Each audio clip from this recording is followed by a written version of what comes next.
Hey everyone, and welcome to another video. Tonight we have 2 hours of horror stories. I hope you all enjoy them.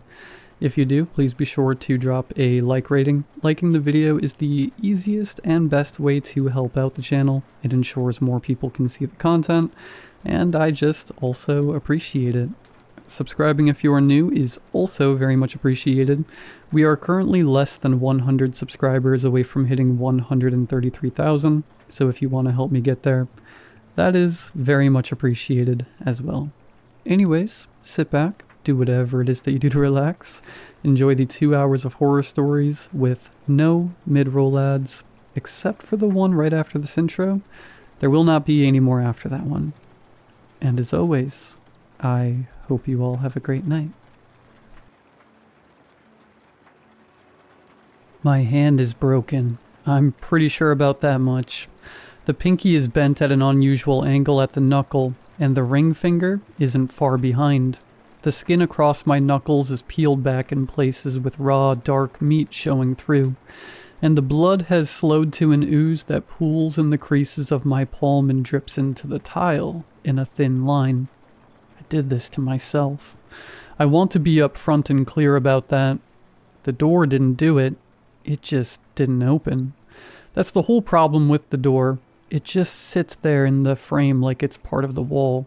I hit it until I couldn't hit it anymore, and all I have to show for it is a broken hand and a streak of blood across the wood.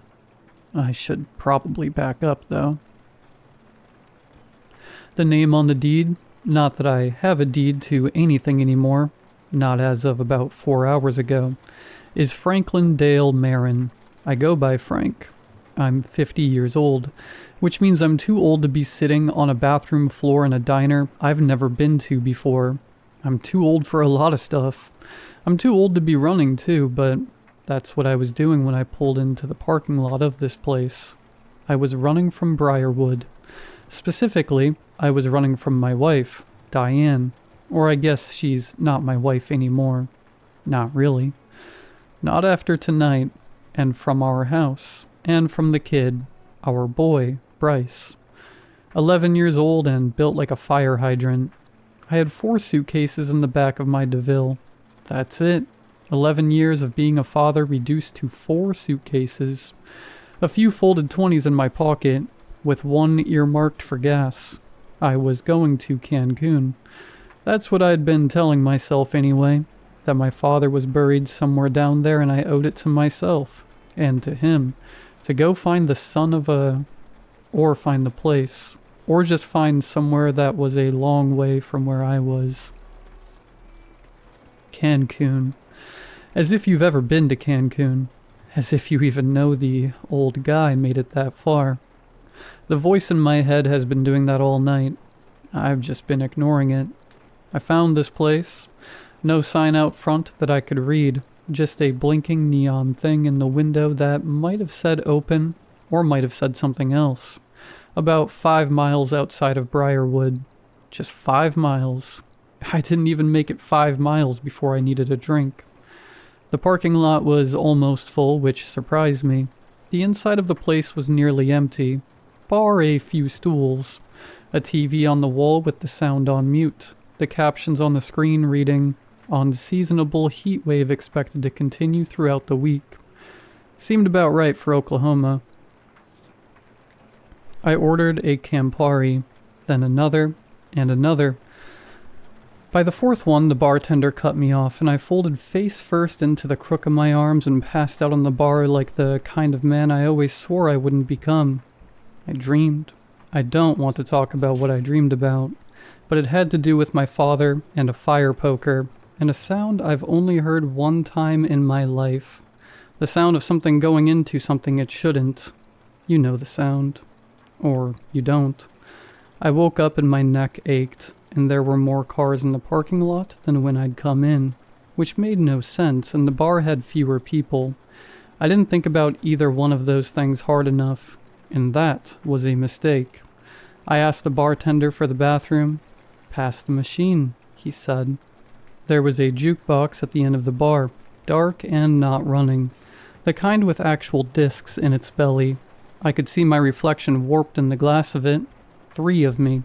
If I tilted my head right, left Frank with the soft jaw, center Frank with the turned down mouth, right Frank with the gray at the temple, and none of them looked like somebody who was on his way to a better life.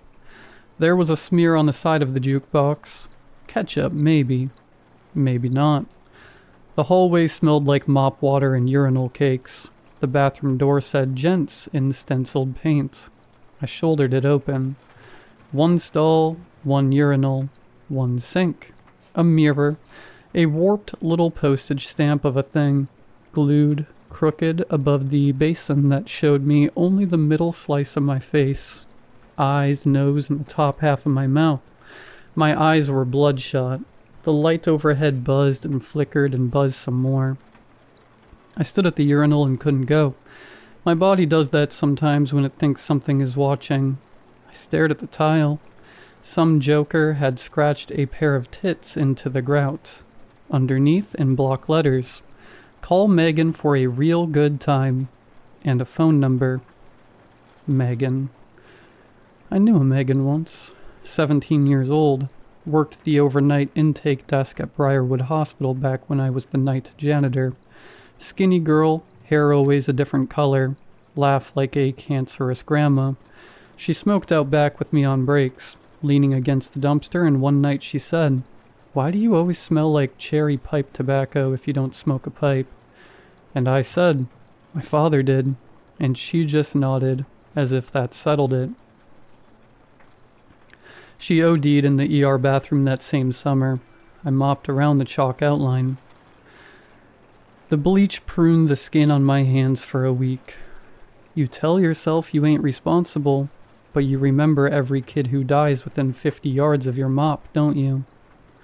I finished the urinal, washed my face. The water was lukewarm. Warm. Even, and I splashed some of it on my face and got some in my mouth without meaning to and wiped my hands on my slacks. I looked at myself in the mirror, just the middle slice, eyes and nose and the crease of my mouth. "You look like hell," I told Mirror Frank. "Right back at ya." Mirror Frank said. I checked the stall, door hanging off kilter, toilet with a burn black ring, somebody's jacket balled up in the corner. Kids leave stuff everywhere. I turned toward the door, and I stopped. Something was wrong. Some old part of me. The part that learned to read a room before I could read words. The part that kept 8-year-old Frank breathing through a childhood that should have killed him. That part went quiet and cold and knew before the rest of me did. The buzz of the light was gone. The muffled clink of glasses from the bar was gone. Even the sound of my own breathing seemed to get swallowed up, like the bathroom had taken my breath and was holding it for me. I reached for the handle. Brass knob, cold under my hand, which didn't even make sense given the heat. And then I turned it. It didn't move. Not an inch. Not the 1/4 inch of give that even a locked door will sometimes offer. "Hey," I said to the wood. "Hey, come on." I tried again. Both hands, full grip. Torque it right, but nothing. "Hey!" I hit the door with my palm. Then my fist. I'm not going to narrate the next few minutes in detail because I'm not proud of them. I'll just say that somewhere in there I lost control of the sensible part of my brain entirely. And by the time I came back to myself, I was sitting on the floor with my back against the door and my hand wrecked and my face wet, and the voice in my head very, very quiet. The way it gets when even it doesn't have anything to say. "You deserve it, Frankie. Every bit of it." My name was on the deed, and now I'm sitting here thinking about 2015. August 10:34 p.m. A nurse who looked uncanny, like a bulldog, came out and told me, "It's a boy, Mr. Marin, a big, healthy boy." And I did what a man does. I smiled. I passed out cigars. I let the other men in the waiting room slap me on the back. "Attaboy, Frank. Future ball player right there." But later, standing alone in that puke-green hospital hallway, the thought surfaced like something dead floating up from deep water. A girl. I wanted a girl. I don't fully know why. Maybe I thought a girl would have been quieter, less likely to grow up into the kind of loud and ultimately disappointed man I saw staring back at me from every dark window I passed. A man with his father's eyes and the beginnings of his father's protruding gut. His father's particular talent for being present in body only. Diane was beautiful in that hospital bed. Even exhausted, even gray with it. She was the prettiest thing I'd ever seen. And the baby was big and healthy, just like the nurse said, red-faced and squealing. I held him and felt the surprising weight of him, and I buried the thought. I told myself I buried it. I played the hand I was dealt. I played it for 11 years. You call that playing? You were somewhere else the whole time, Frankie, even when you were in the room. I think about the night I left, 4 hours ago. Though it feels like longer from down here on the floor. Diane was in the doorway crying, still the prettiest thing, with Bryce at her hip, half a boy really, and more skin than anything. 11 years old and sad in a way that no 11-year-old should be, but he wasn't crying. That washed-out stare he'd had since he was 2, the one that made something cold move up my spine every time I felt it on me. He already knew. I could see it on him. He knew his father was going, and he knew his father had been gone long before tonight. I thought, sitting in the cruiser in the driveway with my hands on the wheel, and the keys not yet in the ignition, I thought, maybe I got my wish after all. I looked at Bryce through the window, at my sad and gentle boy who was so unlike the other boys in town, so unlike the boy I was at that age, and the thought came up like bubbling poison. A girl. I wanted a girl. And maybe that's what I got. I'm not going to defend that. I'm not going to dress it up. That's what I thought, sitting in my car in my driveway, about my 11-year-old son who was watching me leave him. I drove away. Figured a neighbor would call someone. Figured Cancun sounded warm and final and far. And that was enough. You are a filthy man, Mr. Marin. A filthy, filthy man. I know. The dripping won't stop. The faucet has been dripping since I got in here. I think. I don't know anymore. And each drop hits the basin like a little bell. High and clear and maddening, and I keep watching it. Gather, swell, detach, fall. Gather, swell, detach, fall. Or the water, Frankie. Don't forget about the water. I've been trying not to think about that, about the water I got in my mouth when I washed my face, about the fact that something in my stomach has been nodding and on-nodding ever since, and twice now I've had to grip the sink and ride out nausea that crests and passes and comes back worse. The light is doing something too, flickering, on, off, on. And in the dark between the flickers, just for a half second, just long enough that I can't be sure, I see shapes that aren't there when the light is back on. Or maybe they are there. Maybe I just can't see them when the light is on. The little window above the stall is prison-sized, way too high for me to reach. But I can see sunlight coming through it, which means it's still the same day, which means I haven't been in here as long as it feels. I look at my hand. The blood has dried in the creases of my palm. The broken fingers have swollen up thick and purple, and I can't flex them without the kind of pain that makes your vision go white at the edges. I look at Mirror Frank. He looks back at me from the middle of his face. Just the eyes, just the nose, just the wreckage of a mouth. He looks scared. Because you are scared, you coward. Yeah, I tell him. I sure am. It doesn't make anything better. The door doesn't open. The light keeps doing what it does. But it's the first honest thing I've said in, God, I don't know, years maybe. The faucet is still dripping, and I just threw up. There was water in it. Way more water than I've had to drink. Part 2. It's been a full day. I know that because of that little window above the stall.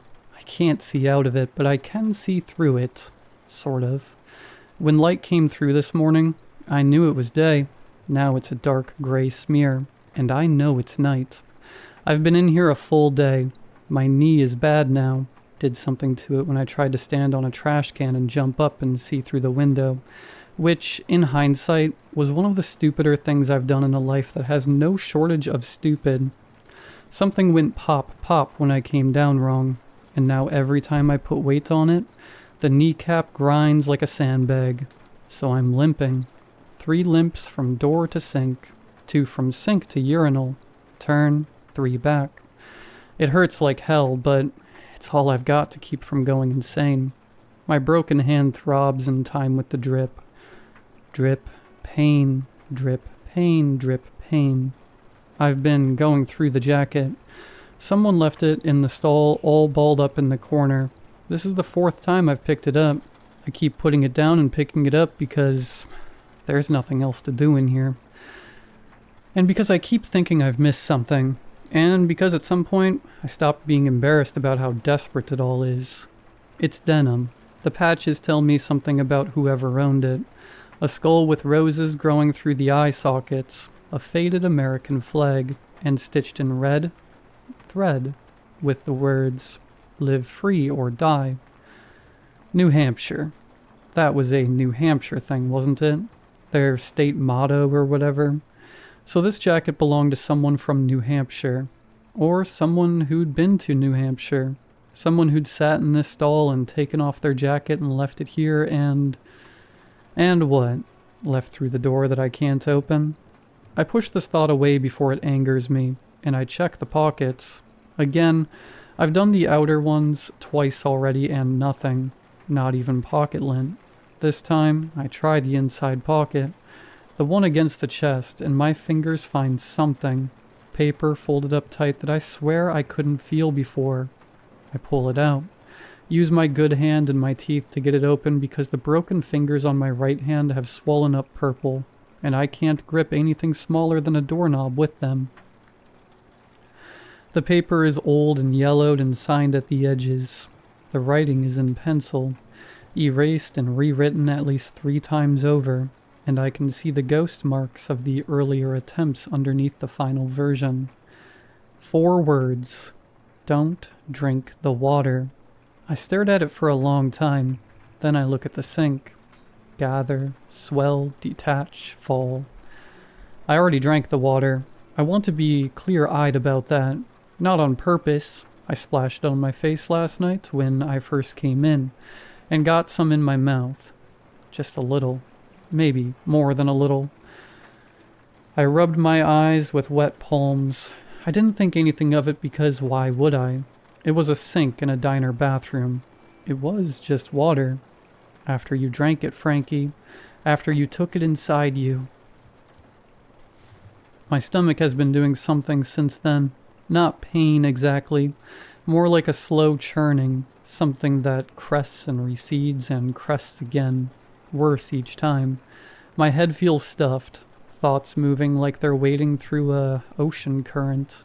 I told myself it was the Campari hangover. But that was this morning, and it's not getting better. I crumple the note and throw it at the toilet. It hits the rim, bounces, lands near the base, and unfolds slowly in the flickering light. Don't drink the water. Too late, I tell it. Too late. My lips taste like metal and old hose water. The kind of hose water that's been sitting in the pipe since last summer. Bryce used to drink from the spigot out back, and Diane would scream about parasites, amoebas, brain-eating microbes, and Bryce would just look at her with that patient, untroubled look as if he'd already made his peace with the world, and everything in it. That look that used to make me want to shake him and scream, "Get mad, throw something, be a boy." I never said it out loud. I want that on record. I never laid a hand on that boy either, which is the one thing I've got over my own father. Some nights it was the only thing, but the voice in your head doesn't have to come out of your mouth to do damage. Kids feel the shape of what you're not saying. Bryce always did. Who made him that way, Frankie? Who taught him that staying small was how you stayed safe? I went to the toilet for water. I want to be honest about this too. I've trying to be honest about things. It seems to be the one new habit I've picked up in here. I went to the stall and I leaned over the bowl and I looked at it. There was a hair floating on the surface. One long, dark strand of hair. It made me think of Megan, on the ER floor with her hair fanned out around her, arms stretched wide like she was trying to make a snow angel. I didn't drink from the toilet, but I thought about it. That's where I'm at. That's what a day in this room has done to me. My throat feels like I swallowed a fistful of sand. My tongue sticks to the roof of my mouth when I talk, and I've been talking more than I should. To the mirror, to the door, to the voice in my head, to nobody. All I know is that I would give my other hand for a glass of water that wasn't dripping from the faucet. Not yet, you mean? You ain't that thirsty yet. The lights went out. Just for a moment. 12 Mississippi. I counted. But long enough that I made a sound I'm not going to describe, and my good hand flew out and found the edge of the sink and held on like it was the rail of a ship going down. The dark in here isn't regular. It's the kind where you can't tell if your eyes are open or closed, or even where your hands are, even if they're right in front of your eyes. When the light came back, I said, "See? Power surge. Just a hiccup." Out loud to nobody. My heart didn't believe me for about 10 minutes. I stopped pacing eventually and went back to the door. I don't know why I keep going back to that door. It hasn't changed, and it will not change. The knob is a decoration on a wall, but I keep going back the way your tongue keeps finding the socket of a pulled tooth, compulsively unable to help itself. I press my palm over the bloody smear on the wood, the streak I left last night when I split my knuckles open, and I pressed hard and I said something I swore I would not say. I said, "Please." I said I got the message. I'm a coward. You win. Just let me out and I'll call them. I'll go back. I'll send them money. You're bargaining with the bathroom door, Frankie. The voice was right. I stopped talking. And then I felt it. Through my palm, I swear I felt the faintest pulse, like something on the other side shifting its weight or leaning in, an ear pressed to the panel. Something like that. I yanked my hand back. "Who's there?" My voice came out louder than I meant it to. "Hey, who's there? Open the door." Nothing. I pressed my ear to the wood and it was ice cold, colder than it had been just a second ago. Cold enough that the cartilage of my ear stung. I held my breath. I listened past the blood in my own head and the drip behind me, and a sound. Something between a grunt and a groan, muffled by the wood. It went on for a few seconds, then stopped. Then the faucet dripped louder. Gather, swell, detach, fall. I'm sitting with my back against the door now. I can feel the cold of it through my shirt. The light is doing its thing overhead. Buzz, flicker, buzz. And I'm looking at the note on the floor by the toilet. My tongue is leather. My hand is a thing that happens to be attached to my arm and occasionally reminds me it's there. By turning the pain up so much I can feel it in my teeth. I keep thinking about Bryce. I took him fishing once. He was 5, maybe 6. Drove us out to Lake Pemberton with 2 rods and a tackle box my uncle had given me, and a cooler full of beer that I told myself I wouldn't drink all of, but did anyway. We sat on that dock for 3 hours, and Bryce didn't complain once, not once, about the heat, not about the boredom, or about the fact that we weren't catching anything. He just sat there, fat legs dangling over the water, holding his rod the way I showed him, patient as a saint. We caught nothing, not a single fish. I was furious, but not at the lake or the bait. I know that now, and I think I knew it then, but at Bryce, at the way he just accepted it, the way he reeled in his empty line at the end of the day and said, in that gentle voice of his, "That's okay, Dad. Maybe next time." I wanted to grab him by the shoulders. I wanted to scream at him to be angry about something the way a normal boy would be angry. I drove us home in silence instead. He sat in the passenger seat with his hands folded in his lap, and I thought, and I remember this clearly, I remember it the way you remember things that haunt you. I thought, this is what I'm stuck with. And whose fault is that? Who taught him that staying quiet kept him safe? Who was it that made the room go cold every time he walked in? Who made him practice being invisible? The grunting is starting again, from the other side of the door, and not quite human sounding, and not quite not. I don't move toward it this time. I look at the notes. I look at the sink. I notice the scratches on the wall when the light steadies for long enough. They're on a tile to the left of the urinal. Down low, some. Scratched in with something hard and thin. A key maybe, or a belt buckle. Not too sure, but something with a point and a lot of time. 3 uneven lines that got smaller toward the bottom. Help me, please. I'm sorry. I stare at them for a long time. I wonder if whoever wrote that had a son, if they'd left someone behind the way I left Bryce and Diane. Driven away with a trunk full of suitcases and a story about Cancun to paper over the part of their brain that knew better. If they'd sat on this same floor and thought, I'll call later. Someone else will handle it. It's not my problem anymore. And I wonder. And this is the thread I can't stop pulling, whether they regretted it, wherever they are now, or whether they just died in here, still convinced they'd made the right call, that it was for the best, that some people aren't cut out for the life they ended up with, and there's no shame in admitting it. Like you, Frankie? Here is something I have never said out loud. My father was a mean, vicious man. Bloodshot at 10 in the morning, the kind of drunk who'd beat you bloody for breathing too loud, for existing in a way that reminded him of his own failures. I swore I would never be that, never raise a hand to my kid, never make my son afraid, and I didn't. But maybe that was worse. Because instead of fear, I gave Bryce something arguably worse. Indifference. That creeping kind. The kind that hardens over years until one day you realize you can't remember the last time you looked at your son and felt anything other than a dull resentment. A resentment that he existed. A resentment that he was soft. A resentment that Diane loved him so easily when it cost me everything just to be in the same room as him. A resentment that I was supposed to love him too. To perform it.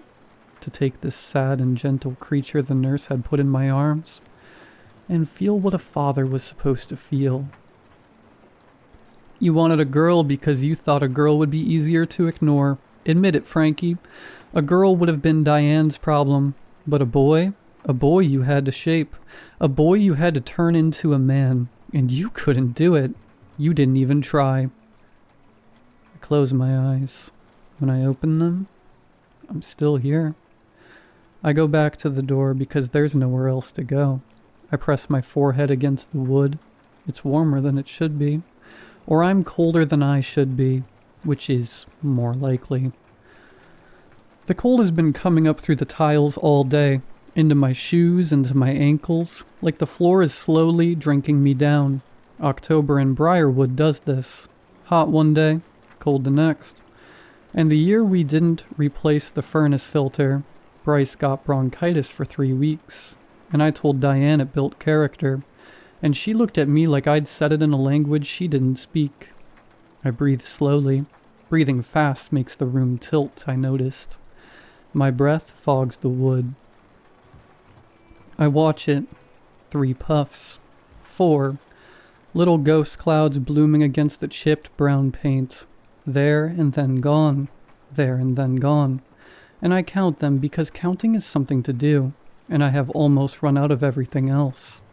Then I push away and do the inventory. Stall, urinal, sink, mirror, jacket, light. That's it. That's the whole world. The light buzzes. Then it goes out. I make a sound I am going to decline to describe. My good hand finds the sink edge by muscle memory. And I hold on. I close my eyes even though there's nothing to close them against it. It just helps to choose the dark rather than have it handed to you. I count. 1 Mississippi.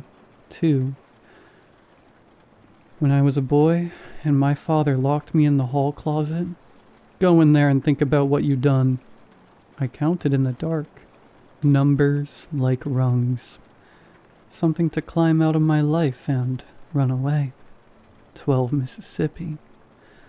The light snaps back with a spit and a flicker and holds. My heart takes a while to catch up.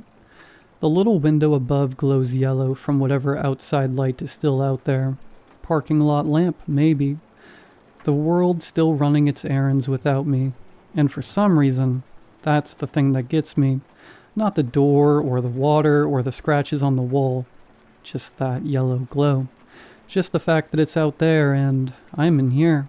And I did this. You left your own wife crying in the doorway. Left your boy at the window. But sure, Frankie, let's talk about what people owe you. I go back to pacing. Limping, I mean. 3 limps from the door to the sink. 2 from the sink to the urinal. Turn. 3 limps back. My throat is sore. The note is still on the floor by the toilet. Still unfolding in the bad light. The faucet is still dripping. The dark behind the mirror is still the wrong kind of dark. And somewhere out there, Diane is either still crying or she's stopped. And Bryce is doing what Bryce always does. Going quiet, going small, folding himself down to the size of something that won't be in the way. I taught him that. Not on purpose. You sure about that, Frankie? You sure it wasn't on purpose? The grunting stopped. And then I hear it from the other side of the door. A long, wet breath. Part 3. I didn't sleep. I'll argue that till the day that I die. You can't sleep in a place like this. Not really. At least. But something like sleep must have taken me anyway. Some joyless cousin of sleep. Because when I opened my eyes, the bathroom was washed in thin morning light, leaking down through the little window, like someone had poured a glass of milk over the thing. Second day here. My neck aches. My back aches. My broken hand aches. My good hand, which stopped being good sometime last night, aches. The tile has smoothed its image into the side of my face. I can feel the grit on my skin. And the grunting and breathing stopped for a little while. For one stupid second, I let myself think it was all just a Campari hallucination. I mean, I did drink more than I planned. That my brain cooked up something crazy because my nerves were shot. A bad dream you can't fully remember. But now I hear it again. Breathing. Just pipes. I whisper. Air in the pipes. The whole building's probably... No, it ain't, Frankie. Pipes don't got lungs. I back up until my calves hit the urinal. I keep my eyes on the knob like it might soften under a hand I can't see and turn. The breathing is longer this time, a wet intake that catches in the throat with a small click before whistling back out through the nose. It's the sound of someone who smokes too much and sleeps too little. It's the sound of a face pressed right up against the other side of the wood. I hold my own breath. My lungs start to burn. In, click, whistle, out. In, click, whistle, out. Right there, inches away. Separated by cheap plywood and 30 years of paint. I get on my hands and knees. My body just does it. Moves low. Tiles biting into my kneecaps. Broken hand throbbing. Crawling until my nose is almost touching the door, until I can smell the dust trapped in the wood grain. I listen. The breathing hitches and stops. The person on the other side is listening back. He knows you're there, Frankie. He can smell the fear leaking off you. I raise my good hand, extend one finger. Tap. Just one tap. Just once. Just a test. Nothing. The faucet drips. My blood rushes loud in my ears. And then from the other side, tap. A knuckle on wood. Same spot with the same force. I swallow dry air. Hello? It comes out as a croak. No one answers. Just the breathing again. In, click, whistle, out. I drag myself back to the sink cabinet and sit with my back against it. I'm not alone. I keep turning that over. I'm not alone, which should mean something, which should be some kind of relief, and it isn't. It's worse. It's just worse. Being alone just meant I was trapped. Being here with something that breathes and taps and will not speak, that means I'm being watched or toyed with. Or it means whoever it is can't speak, Frankie. You ever think of that? I look at the sink. Gather, swell, detach, fall. The thirst has changed. Yesterday it was a scratch in my throat, something I couldn't brush off and pretend didn't exist. But now it's a living thing that has climbed down my gullet and is squeezing my stomach with both hands. My tongue feels too big for my mouth. My lips are cracking. Little fissures that open when I move my jaw and taste like blood when I run my tongue across them. I look at the note on the floor by the toilet. Don't drink the water. Screw you, I tell it. You don't know. You ain't here. But they were here, weren't they? They left the jacket. They left the note. They left that piss stain on the floor. They left everything behind. And they're not here anymore, Frankie. And you might want to think real hard about what that means. I grab the edge of the sink and haul myself up. The right knee pops, and it's a sound like a bone breaking. Wrong, and I ride the nausea with my teeth clamped and my eyes watering. I don't cup the water in my hands this time. I don't want to feel it on my skin. That felt too civilized, and civilization checked out around the time the door locked. And I realized, really sat with the fact that I might not see Diane again. Don't lie, Frankie. You weren't ever going back, no way, no how. I bend my head, put my mouth directly under the tap, and I twist the handle. The water hits the back of my throat like a tidal wave. Cold, shockingly, bitingly cold. And I gulp it down, swallowing air and water and spit. Choking, sputtering, drinking like a dog, drinking like a man in a desert. I drink until my stomach distends and aches, until the cold makes my teeth hurt and my brain seize. I pull back, gasping. Water drips off my chin and onto my collar. Oh, God, I say. Ah, sweet baby Jesus. It's the best thing I've ever tasted. Then the aftertaste hits.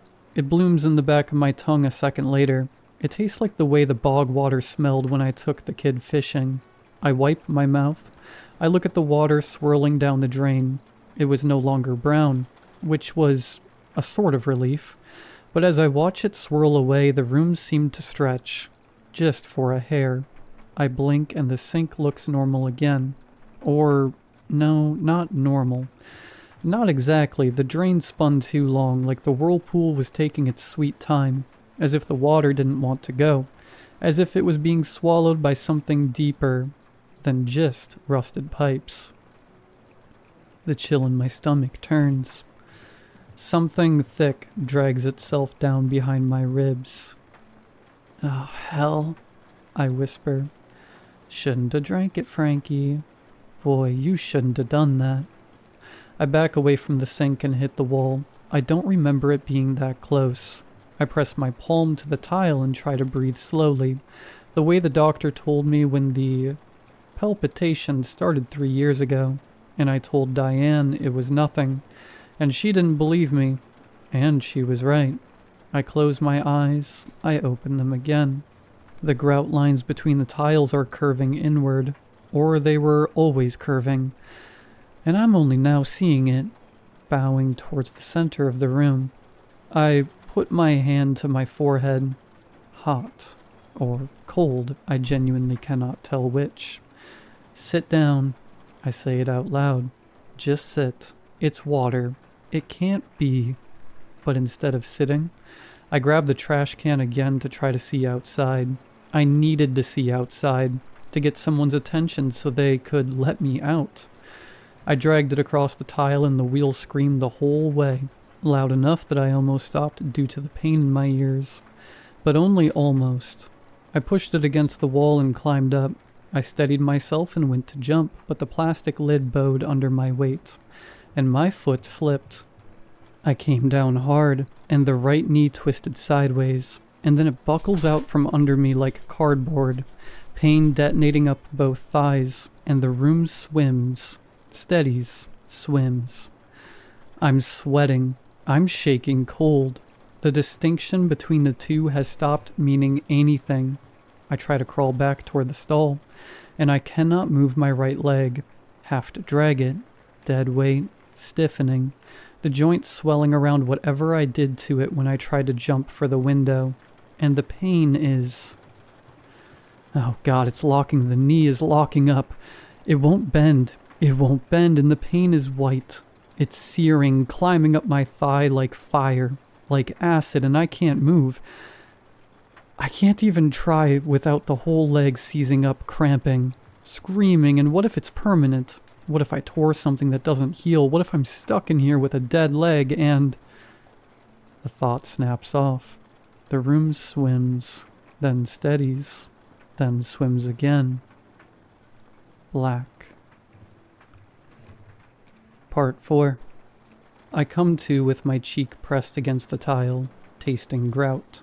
My mouth is open and drool drips from my chin onto the floor beneath me. How long? Couldn't have been that long.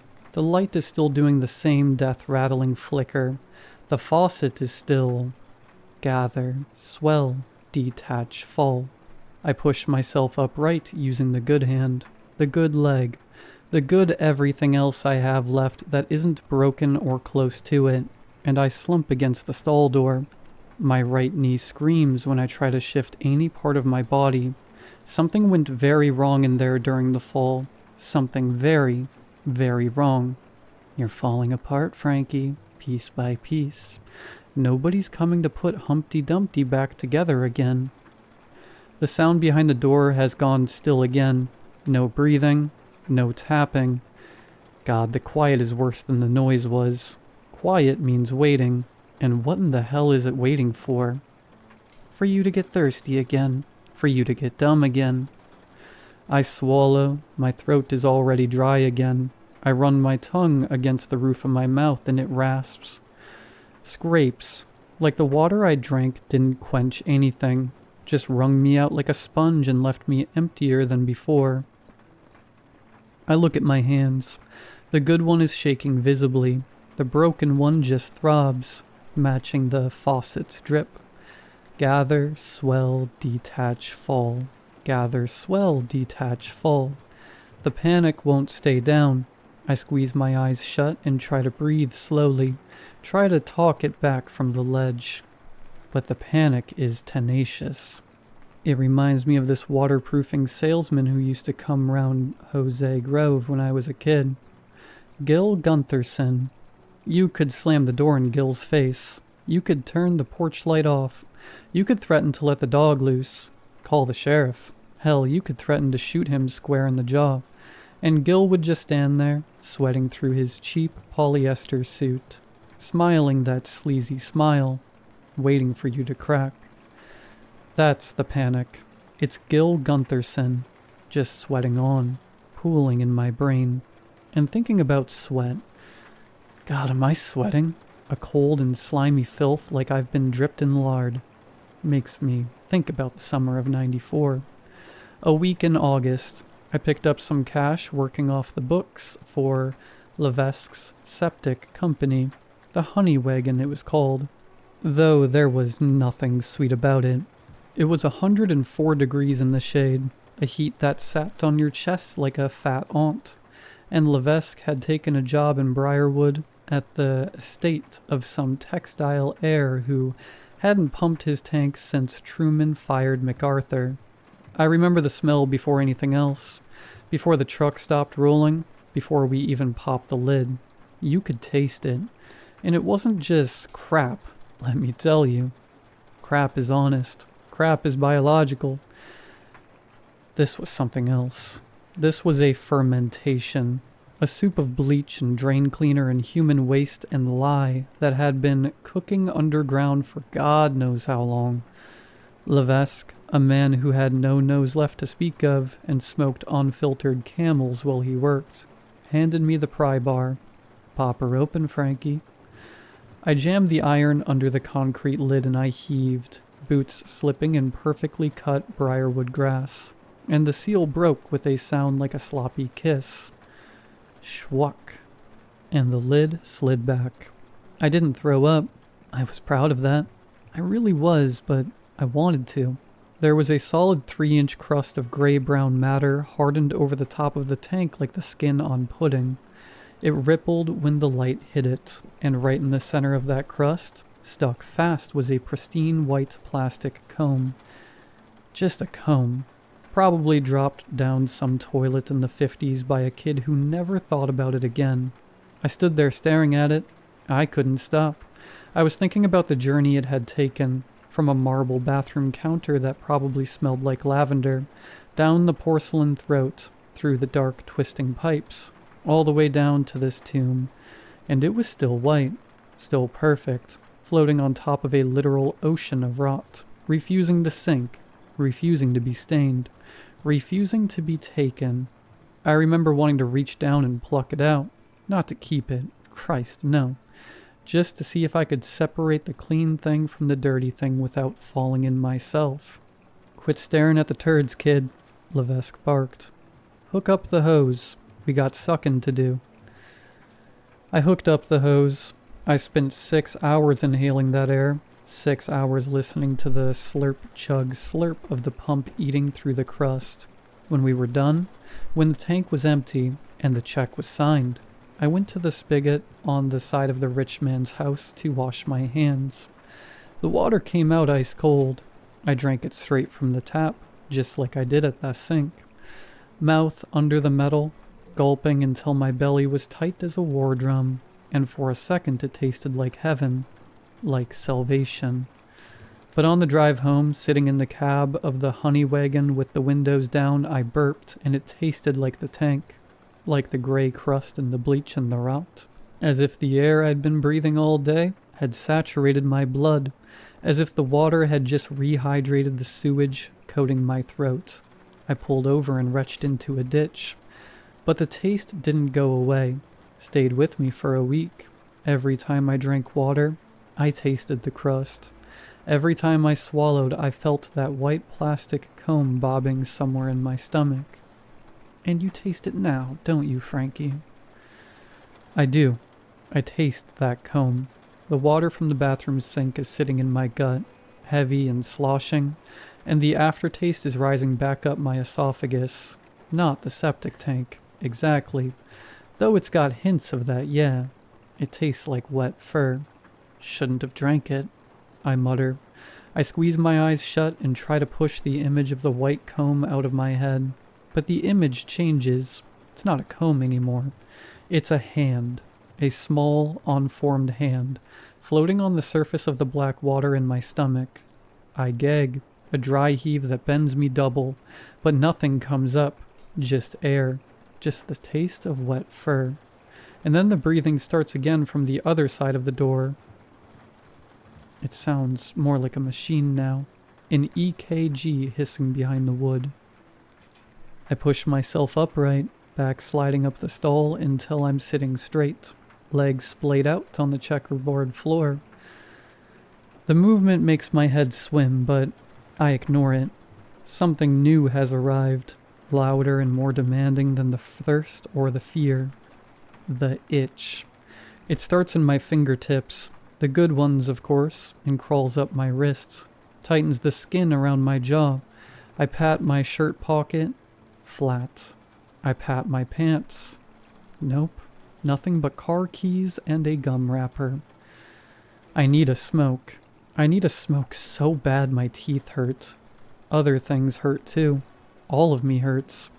But the need for a smoke has climbed on top of the rest of the pain and is now running the circus. My eyes go to the jacket on the floor by the toilet. Check it again, Frankie. You checked the inside pocket. You didn't check the insides. Maybe our New Hampshire friend had the same filthy habit as you. I don't hesitate. I crawl over to it, dragging my bad leg, moving like a crab. I've checked every pocket on this thing like it's got a winning lottery ticket in it. Outer pockets, inside pocket. Even turned it upside down and shook it. But I never checked the bones of it. The denim is stiff with road grime and something that might be bird crap. I bunch the front of it in my good hand and start feeling at the lining with my fingers, digging along the seams, pressing, feeling for anything that doesn't belong. "Don't hold out on me," I whisper. "Be a pal. Come on, be a..." My fingernail catches a loose thread near the inside hem. I pull. The thread pulls back. The seam opens just enough to make a dark little mouth in the lining, and inside it, I feel a crinkle. My heart jumps so hard it makes the room tilt. I hook 2 fingers into the tear and dig around, fishing blind inside the jacket's guts, and then I pull something free, a soft pack of Pall Malls, crushed and bent nearly in half, sweat soft and lived in, but they're here. I shake it, not empty. "Thank you," I wheeze, and the wheeze turns into a laugh that turns into a hacking cough. I fish out a cigarette, crook it into a V shape, tobacco shedding from the tip, but smokable, and I stick it between my lips. The taste of unlit tobacco is the single most real sensation I've had in 2 days. Then I go back to the tear. If someone hid cigarettes, they hid the fire too. I reach inside again, feeling deeper this time, and my fingers close around something small and hard. Pink disposable Bic. Almost empty. I flick it. Sparks. No flame. Nada. I flick it again. Sparks. No flame. Nada. "You piece of..." I shout. "You're getting desperate, Franklin." Third time, shielding it with my broken hand. The knuckles flaring as I curl them into a cup, but I don't care. I need this. I need to fill my lungs with something that isn't mildew, crap, and fear. Flick. A tiny blue-orange flame coughs to life. I lean in and suck hard. The tip of the Pall Mall goes cherry red and I inhale, and the smoke hits the back of my throat like a freight train, harsh and full body, and I hold it there and let it burn and let it coat the taste of the wet fur and the Campari, and I blow a long gray cloud up toward the ceiling. There it is. That's the stuff. Now you're a king again. I lean my head back against the toilet tank. The nicotine rush makes me lightheaded, but it also makes me feel mean, gives me my edge back. I'm not a trapped animal anymore. I'm a guy having a smoke and a John. I'm Franklin Marin, and I don't take crap from anyone. "Hey," I shout at the door, my voice feeling stronger now, raspy with smoke. "You hear that? I'm having a smoke on the John. Getting comfortable. You think you can wait me out? I got nowhere to be, pal. I got all night." Wait. The sound doesn't change. I laugh. It's a jagged and ugly sound. I reach back into the jacket. If New Hampshire had smokes, maybe he had something else. A flask, maybe. I check the outer pockets again anyway. Empty. I check the inside pocket again, even though I already know better. Then I go back to the jacket's guts. I dig 2 fingers in and pull out a cracked leather wallet. I flip it open. Don't look at the ID first. I go straight for the cash slot. 1 $5 bill. Cheap, I mutter, and shove the bill into my own pocket. Then I look at the license. I squint in the flickering light. On, off, on. I squint harder. The cigarette falls out of my mouth. It lands on my thigh, burns through my slacks, sears the skin, and I don't feel it. I just stare at the little laminated card. That isn't my birthday, and the photo isn't me. At least, not yet. It's an older man. Gray beard with hollowed out cheeks and eyes like 2 cigarette burns. A man who looks like he's been starving for a very, very long time. But the name is right. And the address? It's correct. I throw the wallet. It hits the floor and lands open, that starving face staring up at me from the checkerboard tile. No, I whisper. That ain't right. I scramble backward until I hit the sink cabinet. I look at the jacket in my hands and throw it too. It hits the wall with a soft whump and slides down. It's a trick, Frankie. Someone's messing with you. The bartender. They stole your wallet and made a fake. But my wallet is in my back pocket. I can feel the lump of it. I reach back, pull it out, and open it. My license is there. My younger face. Same name. Same address. I look at the one on the floor. I look at the one in my hand. Wait. The sound outside the door stops. I hold my breath and look up. I grip the sink edge with my good hand and rise using my left leg, and the bathroom seems to shrink around me. Walls drawing in, floor stretching downward, ceiling swinging low, and I duck. And when I straighten up, the ceiling is exactly where it's always been. 8 feet. Water-stained tile with the flickering bulb. Except the bulb is on the left now. Wasn't it on the right before? I remember because it flickered in the mirror. You're losing it, Frankie. The bulb didn't move. You moved. The whole room is spinning and you're the only thing standing still. I press my palms to my temples. The cigarette is still burning on the floor where it fell. I watch the smoke rise. It bends midair, hooks left, then folds back on itself like a snake eating its own tail. I look at the door. The brass knob is gone. The wood is smooth where it used to be, as if there was never a knob at all. No, I say. No, there was a... I tried the knob. I broke my hand on that door. There was a... I lunge forward. My bad leg gives out halfway and I collapse against the door, cheek pressing into the wood, and I can feel it. The breathing on the other side, the heat of it, like a mouth pressed right up against the panel, exhaling slow and steady. Who are you? I whisper into the door. The breathing stops, and then from the other side, who are you? I shove myself back so hard I fall, land on my ass, broken hand cracking against the tile, and the pain is white. The pain is immediate, and I curl around it, fetal, rocking, gasping, tears running hot down my face.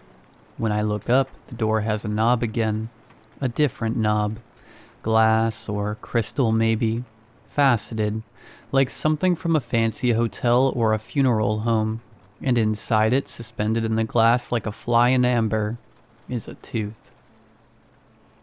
A fat, human molar. I stare at it, it stares back. That's your tooth, Frankie. The one you lost in '09 when you slipped on the ice outside the mill. You spit it into your hand and just stood there like an idiot, blood on your chin, thinking, I am falling apart. You remember that? Screw you, I still got all my teeth. I run my tongue over them. All there, all 32. Minus the wisdom ones they yanked in the service. But I look at the crystal knob with the tooth inside it and I start to remember. Not all at once. Memory doesn't work that way. Not in here. Not anymore. It comes in pieces like pulling a nail out of rotten wood. The smell first, ammonia and pee, and that under-smell of wet fur. Then the sound. The drip. Always that drip. Then the feeling. My hand on a door, pounding, my voice hoarse from yelling. I've been here before. No, Frankie, that's the water talking. You just got here 2 nights ago. You came from the cruiser, from Diane, from... But the memory keeps on spooling and I can't stop it. I see myself, younger, 30-something, standing in this exact spot, staring at this exact sink, saying something to the door, something important. "I'll go back," younger Frank says. "I swear to Christ, just let me out and I'll go back. I'll fix it." And a voice, not my voice, not yet my voice, but a voice whispers back, "You won't." The younger Frank drank the water, and younger Frank wrote the note, and younger Frank left the jacket, and younger Frank walked out of this bathroom, got in his car, drove away, and forgot. Completely. As if the bathroom had reached into his skull and plucked the memory out clean as the wisdom's. But he didn't go back. He drove to Nebraska or Iowa or Cancun. It didn't matter where, because he never arrived anywhere. And one day, a year later, or 10, he got hungry or thirsty or just plain tired and he pulled off at a diner he'd never seen before but somehow recognized. Not even 5 miles from home. And he walked into a bathroom with gents stenciled on the door and here you are again, Frankie. Right back where you started. How many times now? 3? 5? A dozen? "No," I whisper. "I don't remember any of them, but I'm already looking at my hands. The broken one is worse. The fingers have gone ash gray, and the good hand." I turn it over. I look at the palm. There's a scar there, a white scar, faint but it's there, running from the base of my thumb to my wrist. I don't remember getting that scar. Part 5. Or... I turn my hand over again. Back, front, back. The scar is there. It's always been there. White and thin and running from the base of my thumb to my wrist in a clean line that I have never once in 50 years of living inside this body been able to explain. I have a story for every other scar. The knuckle I split on a locker door in 92. The burn on my forearm from a kitchen grease fire in 96. Every scar has a story. This one doesn't. It does, Frankie. You just told yourself a different one. I look at the shards of red plastic on the floor, the broken stoplight lens from the window ledge, the one that's been sitting up there since I woke up in here, the one I knocked down when I tried to... That was someone else, I say aloud. The words don't land right. They never do when you say something out loud that you already know just isn't true. That was you, Frankie, last time. Or the time before that. You cut your hand on the glass just as you broke it on the door. You keep hurting yourself the same way, over and over, because you never learn, Frankie boy. No, just messing with me. You never learn. I said stop. I grab the sides of my head and I squeeze and I scream. A real scream. The kind that fills your whole chest cavity first before it ever comes out. Until saliva floods my mouth and my vision goes black at the peripheries and I have to let go just to stay conscious.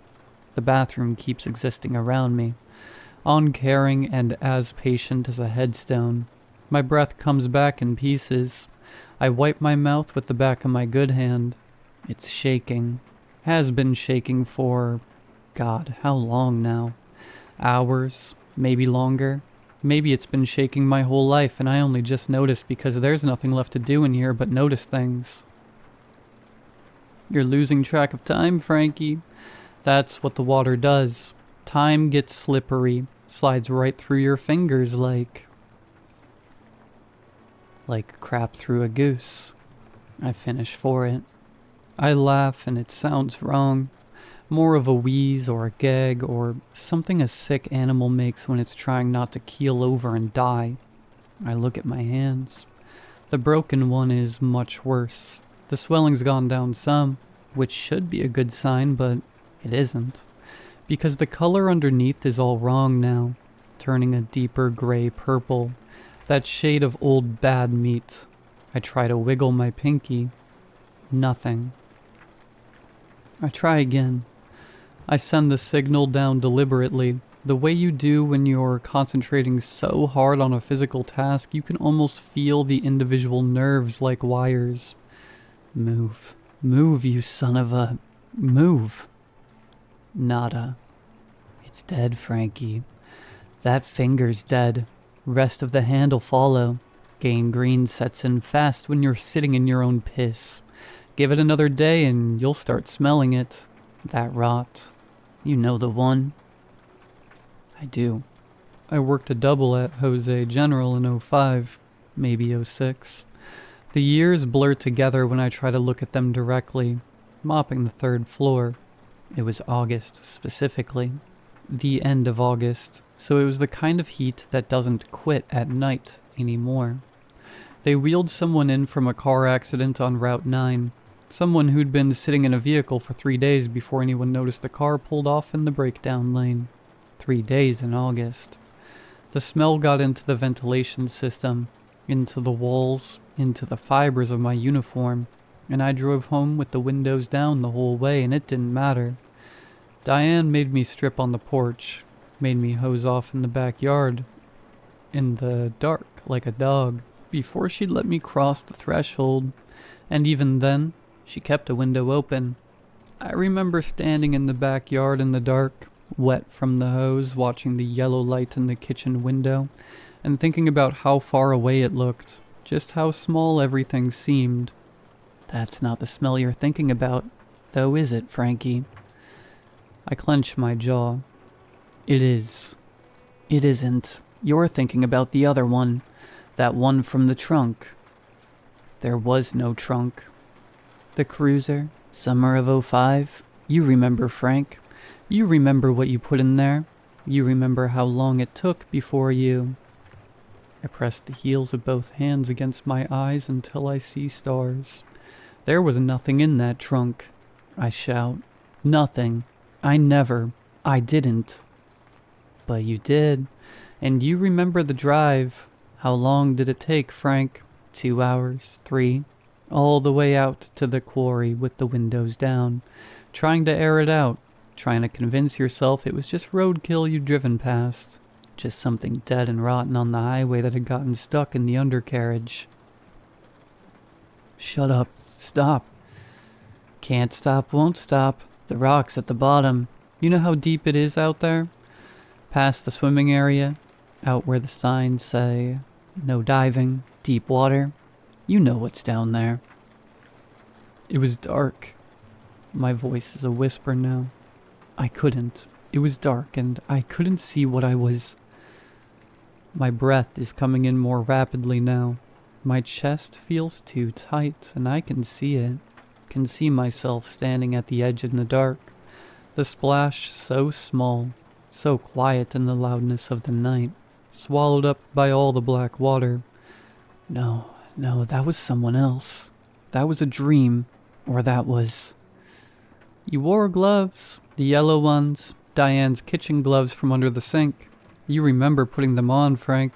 You remember how the rubber smelled. You drove back and you threw them in a dumpster behind the hospital. Behind your hospital, Frankie. Where you mopped floors and told yourself lies about being a decent man. A good man. And then you went home. And you told her you'd been working late. I was working late. The words come out flat and dead. I had a double. I was mopping the 3rd. The 3rd floor, yeah, you've said that. You've been saying it for over 20 years. Said it so many times you almost got there. Almost made it all the way to believing it. But sometimes late at night when Diane's lying there pretending to be asleep and you're staring at the ceiling, you smell it again, don't you? That trunk smell. That 3 days in August smell. My good hand moves to my throat. The air in here feels wrong and I can't catch my breath. It was an accident, I say. Was it? It was. Which time? My eyes snap open. Which what? You heard me, Mr. Marin. Which time was an accident? The first one or the second? Or was it the third? The fourth? The fifth? I don't... There wasn't. There was one. There was only ever one, and it was an accident. It was dark, and I couldn't... The splash was small, wasn't it? The air goes out of me.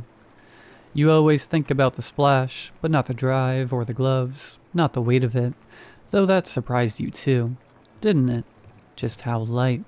You think about the splash because it was small, because you expected something bigger, and the smallness of it was the thing you couldn't. The thing you'd never been able to. Stop. The second one was quieter, though. Stop.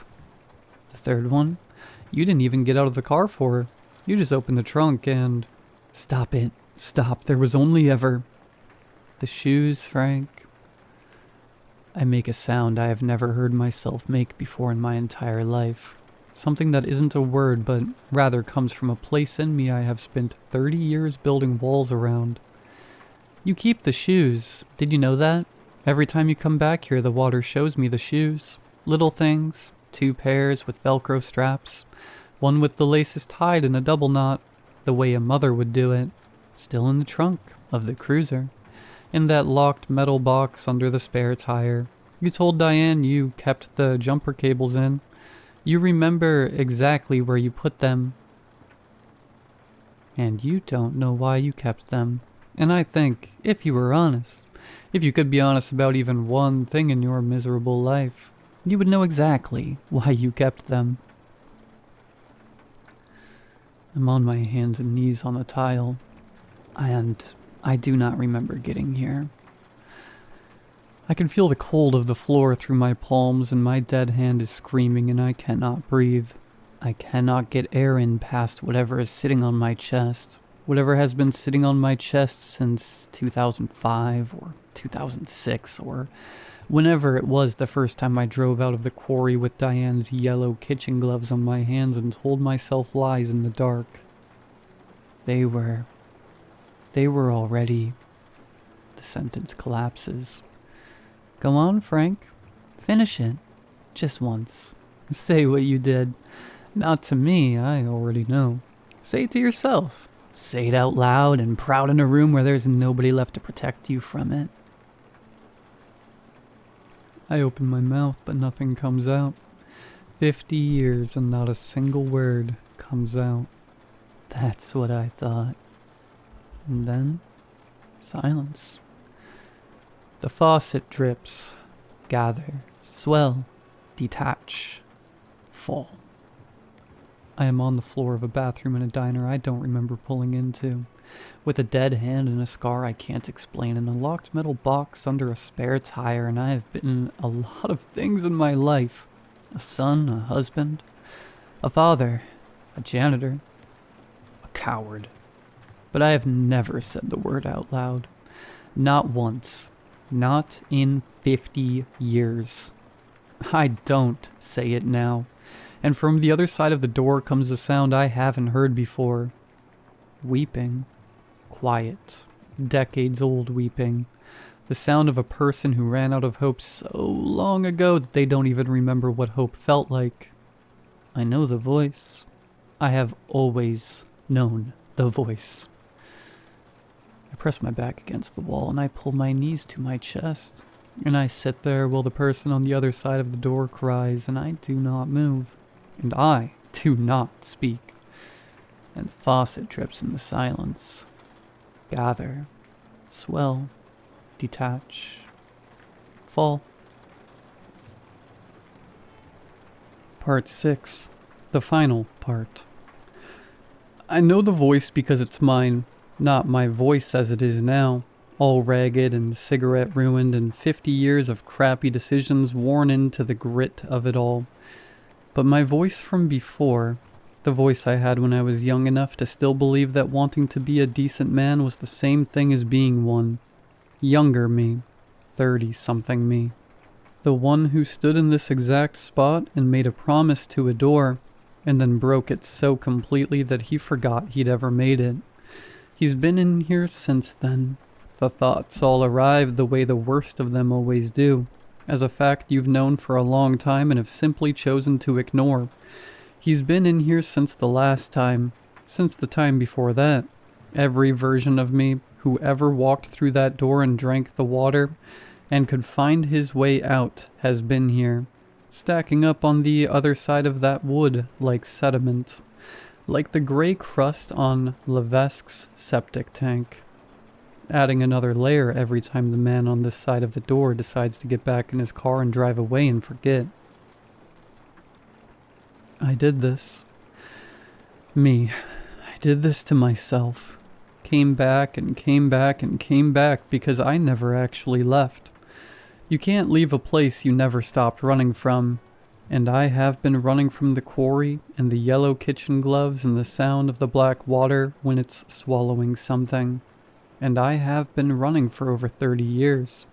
And the running looked like Nebraska and Iowa and a diner off Route 9, and another diner, and another. And every time I ended up here, right in this room, in front of this mirror, looking at a man I almost recognize, but will never be able to. I'm sorry, I say. And it wasn't even to the thing behind the door, but to them all. To the version of me who stood here before with his hand bleeding from the stoplight lens and wrote, "Don't drink the water," on a piece of paper and left it in a jacket, knowing he wouldn't remember why, knowing the next man in this room would look at it and hesitate and drink it anyway, because that is what I do. I read the warnings and then decide I know better. I decide my crap doesn't stink after all. To my wife, who has been lying awake for God knows how many years in a house I used to live in, wondering if the man she married ever existed, or if she invented him out of loneliness or just sheer bad luck. To my son, God, my son, who is at least 10 and always will be in my head, who looked up at me from the back seat the last morning I was a father and said, "Bye, Dad." And I said something back. I must have said something back, but I cannot for the life of me remember what it was. I just hope it was enough. But I know it wasn't. The weeping on the other side of the door goes quiet. The light in here changes. Finally, stops its flickering. Hold steady for the first time since I woke up on this floor with grout on my cheek and no memory of how I got here. The bulb burns clean and still, and the door opens. It just swings inward on its hinges, as if it had never been locked at all. Like it was always only waiting for me to stop throwing myself at it and just stand there. And the air from the other side hits my face, that cool diner air, the specific smell of every American diner that has ever existed. I stand in the doorway and look out at an empty dining room, empty booths, empty counter stools. A ceiling fan is turning overhead in a slow, useless circle. Through the glass plate windows, the parking lot is dark. My car is there, just where I left it, under the single working light in the lot. I walk toward it. My legs work, which surprises me. I expected them not to. Expected the bad knee to give out in the doorway. Expected to spend whatever is left of my life face down on sticky linoleum. But the knee holds, and I cross the dining room. And I'm almost to the front door when my bad leg catches the leg of a counter stool I didn't see in the dark. I go down hard. Both hands out in front of me, pure reflex. And the right one, the broken one, the gray-purple zombie-looking one, takes the weight first, and the pain that comes back up through my arm is the kind that wipes the slate clean for a second. Nothing in my head but the sound of my own voice making a noise that isn't a word. I wrench sideways as I fall and catch myself on the edge of the counter instead, my good hand slamming flat against the formica. And there's something on it. A coffee mug someone left handle out at the edge, and the handle catches the meat of my palm and opens it up clean. And I know before I even look at it that it's bleeding. I can feel the hot crawl of it on my wrist. I lie on the floor for a moment. Both hands are ruined now. One dead, one bleeding. Probably some kind of poetry in that. I push myself up with my elbows, get to my knees and then my feet. I look at my good hand. The cut is deep, running diagonal across the palm, already sheeting red. I press it to my shirt without thinking. Add it to the list of things to deal with in the morning. The list is getting really long. I push through the front door, and the night air hits me, and it is cold, and clean, and real. I stand in the parking lot for a moment, and I notice that I don't remember what I came in here for. I needed to use the restroom, I think. Long drive. Needed to stretch my legs. I look down at my hands. The right one is wrapped in what looks like an old shirt, tied off at the wrist. Fingers swollen and the wrong color, and the left one has blood on it, seeping through where I'm pressing my palm to my knees.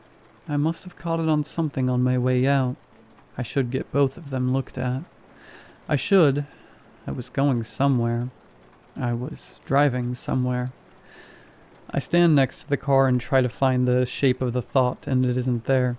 That's just the hum of the highway somewhere beyond the trees and the cold. And my own breath fogging the air in small, pale clouds. I had a reason for being out here. There was something I was thinking about on the drive. Something important. Something about a house I used to know. A boy. I reach for it, but it slides away like trying to catch the drip before it detaches from the faucet. Gone. I get in the car. I drive. I don't know how long. The radio plays something I don't listen to, and then static, and then something else. The dark opens up ahead of me and closes in the rear view and opens up again. Pine trees and the occasional light from a house set back from the road. Lives I'll never know anything about. Whole worlds running parallel to mine with no idea I even exist. There's an exit sign I pass. There is, somewhere in me, an instinct that wants to take it. Wants to drive to a house I may or may not still have a key to. Wants to knock on a door at whatever hour this is and stand there in the dark and say something to the woman who opens it. I don't know what. Something. Something that starts with her name and ends with, I'm sorry, probably. But I pass the exit. I'm tired. That's the thing. I am so profoundly, structurally tired that the tiredness has stopped feeling like tiredness and started feeling like whole body fatigue. I need a drink, and then I need to sleep in a bed somewhere, and then I need to get these hands looked at in the morning, and then I'll think about that house. I think about everything in the morning when I'm not so tired. I always do my best thinking in the morning. I pull off at the next exit. The diner is a quarter-mile from the highway, the kind of place that exists in every small town all across the world, with its big neon sign in the window and gravel in the lot. A pickup truck I don't recognize. An old sedan. A closed sign in the window of the barber shop next door. I sit in the car for a moment. The name of the diner is something I don't look at. The neon in the window is a color I don't register. I need to use the restroom anyway. It's been a long drive. I get out of the car. Inside, it smells like everything I expected.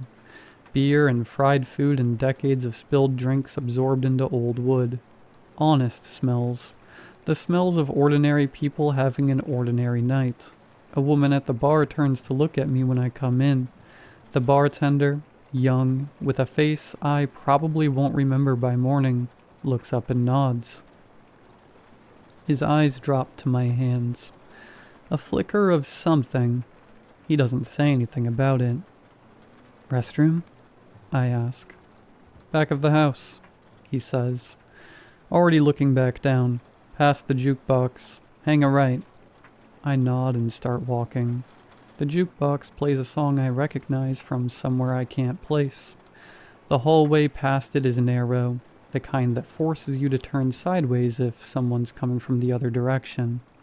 and at the end of it, there are 2 doors.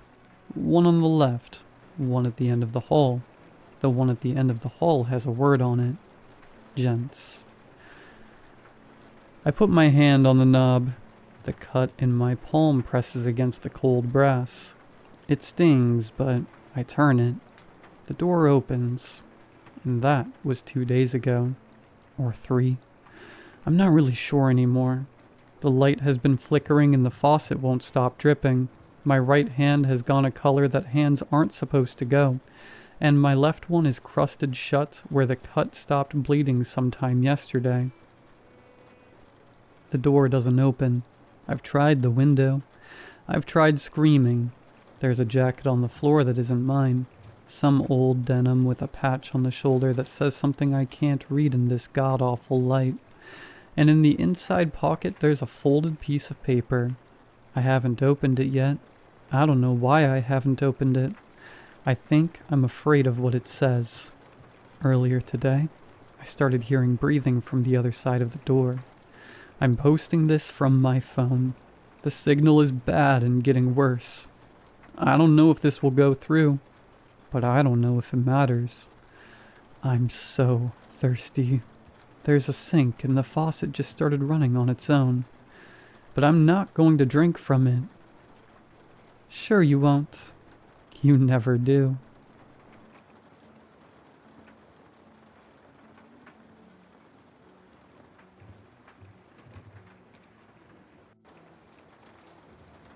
When I was young, camping was the one thing that everyone in my family enjoyed. Every year we'd drive out to some national park, split into groups, and make a game out of seeing which of us could reach the other end of the park first. No matter the weather, no matter the terrain, we always had the time of our lives. But when I turned 10, my grandfather suggested a new location for our annual trip, one that none of us had ever heard of. Lake Narus National Park, Oregon. I'd camp there all the time when I was younger, Gramps told me, as we packed for the journey. There's no tourists around this time of year, nobody to get in the way of the fun. It'll be a real adventure. None of us knew anything about Lake Narus. It wasn't on any map we could find, nor was there any record of it even existing. But Gramps somehow had maps of the area ready to go, and he'd never steered us wrong before. So, all 8 of us took the drive to Oregon, winding along endless byways and mountain passes, until we finally parked on the side of a lonely dirt road. At the very edge of a huge stretch of dense forest, beyond the trees lay a vast, becalmed lake with waters black as oil. As always, we divided up the family into teams and set off along different routes to see who could reach the northernmost campsite first for the big fireside party. Grandpa teamed up with my parents for the easternmost route. My older brother Sebastian teamed up with Aunt Marcy on a northerly route along the shores of the lake, and I was teamed up with my eldest sister Nina and her boyfriend Jason as they made their way west. Once we'd collected our compasses, supplies, walkie-talkies, and maps, we marched off into the forest, ready to rendezvous at the north end of the lake. However, about half an hour into the trip, I realized that my map was slightly different from the others. Where Nina and Jason's copies were showing straightforward locations and distances, mine had been graffitied. Seemingly random areas had been circled and labeled beasts, gluttons, secluses, tricksters, and apexes. I tried to tell Nina and Jason about it, but they weren't in the mood to listen. Nina was grumpy at having to play babysitter to me, and Jason was practically itching with impatience for the moment when he'd finally have some precious alone time with his girlfriend. So they ignored me as we marched uphill through the sparser end of the forest that bordered the western shore of Lake Narus. That first night, we stopped right on the edge of the zone marked Beasts on my map, and after setting up the tents and cooking dinner, we went to bed early. Or rather, I went to bed early. Nina and Jason had plans for an after-dark walk through the forest ahead. but the map's warnings had spooked me, so I decided to stay behind. And while I slept, they went off to enjoy their privacy in the depths of the forest, inside the Beasts Zone. I dimly remember waking up later that night to see lights in the distance, accompanied by faint howls and barks. But once the glow and the noise faded, I drifted back to sleep almost immediately. In my defense, I was really tired. When Nina and Jason came back the next morning, I knew at once that something was wrong. They'd left shirt buttons undone, boots unlaced, jackets left hanging off one shoulder, and neither of them seemed to notice. I tried to ask what was wrong, but they struggled to even speak. Jason could only grunt, while Nina barely mumbled out a few vague sentences about what had happened. "Can't think," she mumbled. "Hurts to think. Saw lights in the forest. Lights gave something, but took something away." Whimpering, she staggered off, muttering under her breath. From what little I could hear, it sounded like she was reciting the alphabet, but she kept forgetting it. Still, the two of them tried to go about their morning routine, preparing breakfast and packing up the campsite, but Nina had trouble working the camping stove, despite being a veteran camper of more than a decade, while Jason could only clumsily paw at the tent pegs. I tried to help him, but the moment I got within arm's reach, Jason spun around and snarled at me like a wild animal, eyes flashing scarlet, his teeth lengthening into fangs. While I fell backwards in fear, Nina suddenly seemed to grow several feet taller, tearing her boots open and almost ripping through her shirt as she rounded on Jason, roaring at her boyfriend like an angry bear. Jason bowed his head and cowered, visibly shrinking until his clothes almost engulfed him, the hairless tail of a rat snaking out of his oversized jeans. My now giant sister then clumsily helped me to my feet, nuzzling my face like a mother dog worrying over a wounded puppy, lowing in concern as she checked me for injuries, clumsily promising to keep me safe. "We'll go hunt," she grunted.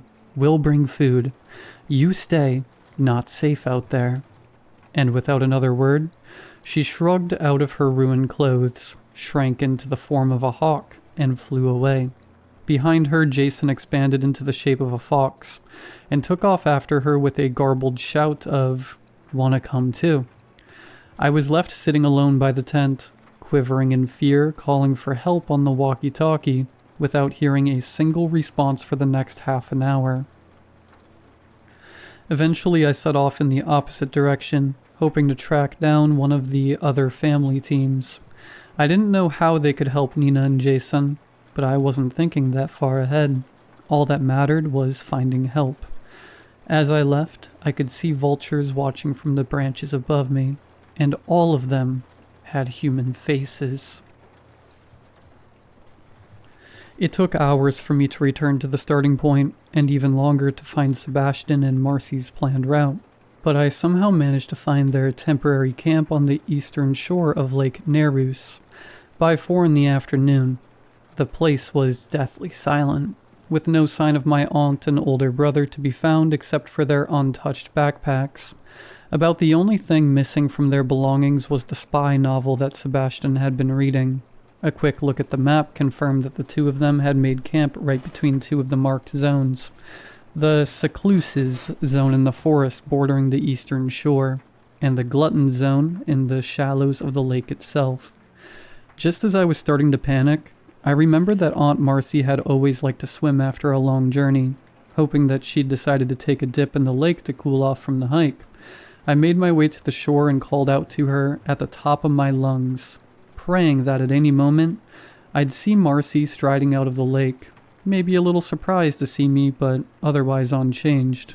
Instead, I found myself alone on the shore except for a huge elk that had stopped to take a drink from the murky water. And then I caught a glimpse of movement around ankle height and saw something wiggling through the shallows towards the elk. At first I thought it was just a leech, up until I realized that it sported a tiny human head, no bigger than that of a Barbie doll. Hungry. It shrilled at helium pitch. Hungry. As I watched, the human-faced leech shot out of the water, fastened itself on the unsuspecting elk's flank, and began to feed, gorging itself on the animal's blood. And as it fed, it grew, bulging and swelling out of shape, expanding first by inches, then by feet. And as it grew, it sprouted long, rubbery arms that wrapped around the startled elk, anchoring itself in place and keeping the elk from shaking it off as the leech grew bigger and consumed even more of its blood. In a matter of seconds, the elk was dead and completely exsanguinated, and the leech was now roughly the size of a Nile crocodile, but it still wasn't finished eating. Reaching out with its improbably muscled arms, it shoved the carcass into its colossal jaws and swallowed it whole, instantly ballooning in size once again. Then the hippo-sized leech turned and finally noticed me, and in that moment, I recognized the now gigantic face of the leech. It was Aunt Marcy, transformed by her zone just like Nina and Jason, and yet differently. She was now what the map had called a glutton. Hungry. She boomed, her voice now a thunderous bass throb. Hungry. I didn't even bother trying to negotiate. I could tell from the way she was licking her chops that, unlike Nina, she didn't recognize me as anything other than lunch. So I turned and ran for the forest as fast as my feet could carry me. Fortunately, her newfound size made her slower, and though she transformed again and sprouted millipede legs to accelerate her along the rough ground, I had a head start.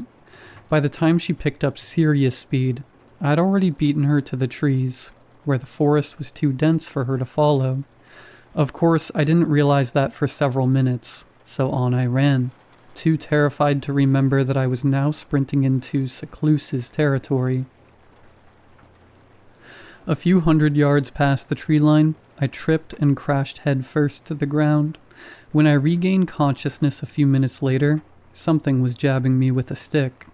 Groaning, I looked up just in time to see something human-shaped drop the stick and leap backwards, springing onto the side of a tree and clinging to it like a frog.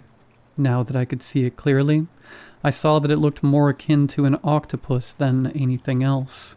It had writhing tentacles in place of fingers, disproportionately long arms, a bulging, pulpy skull, and enormous eyes with slot-like pupils.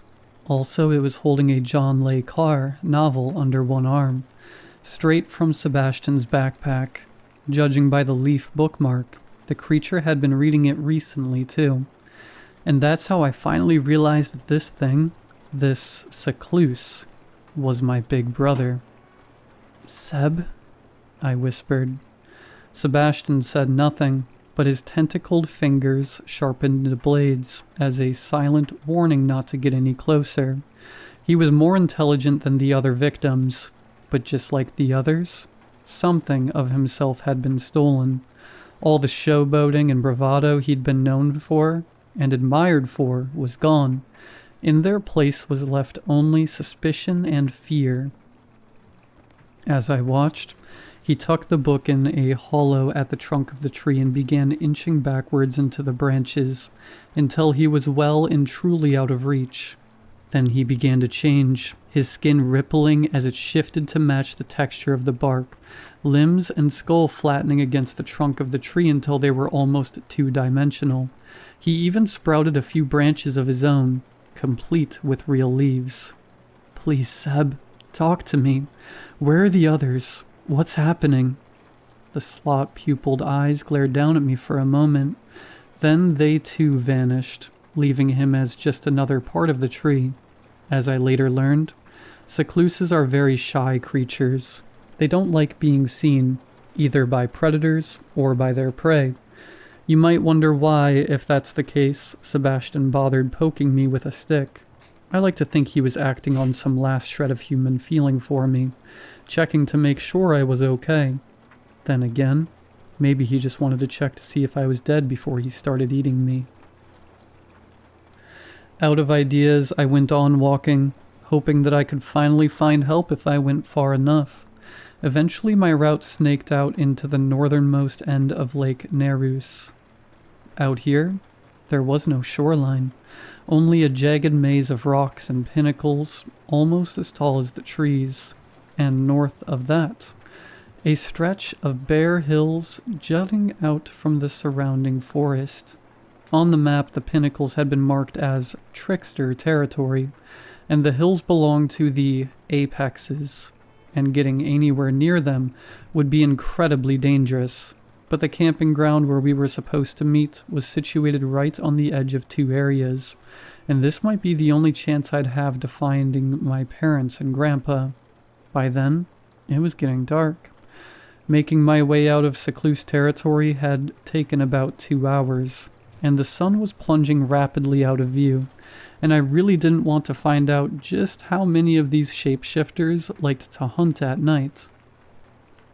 So, when I caught a glimpse of Dad's telltale orange jacket through the trees ahead, I put on an extra burst of speed, hoping the camping ground was only a few yards beyond, and that I'd be safe there with Mom and Dad until we could call for help. But before I could reach him, Dad walked off, vanishing behind the trees to his left. Baffled, I followed, sprinting around the corner ahead, only to find that Dad had walked off yet again. Now he was heading into trickster territory. I immediately shouted, trying to get his attention, but no matter how loud I screamed or how urgently I tried to warn him, Dad just didn't seem to hear me. In desperation, I galloped after him, sprinting wildly towards the pinnacles with all the speed I could muster. And then, less than 5 feet away from me, Dad finally turned. He was smiling. But then, that's far too short and simple a word to describe the hideous grin he wore in that moment. Real human smiles don't literally stretch from ear to ear, and they usually don't sport long, needle-sharp fangs, and his eyes were no longer their usual murky brown, but a gleaming, luminous gold.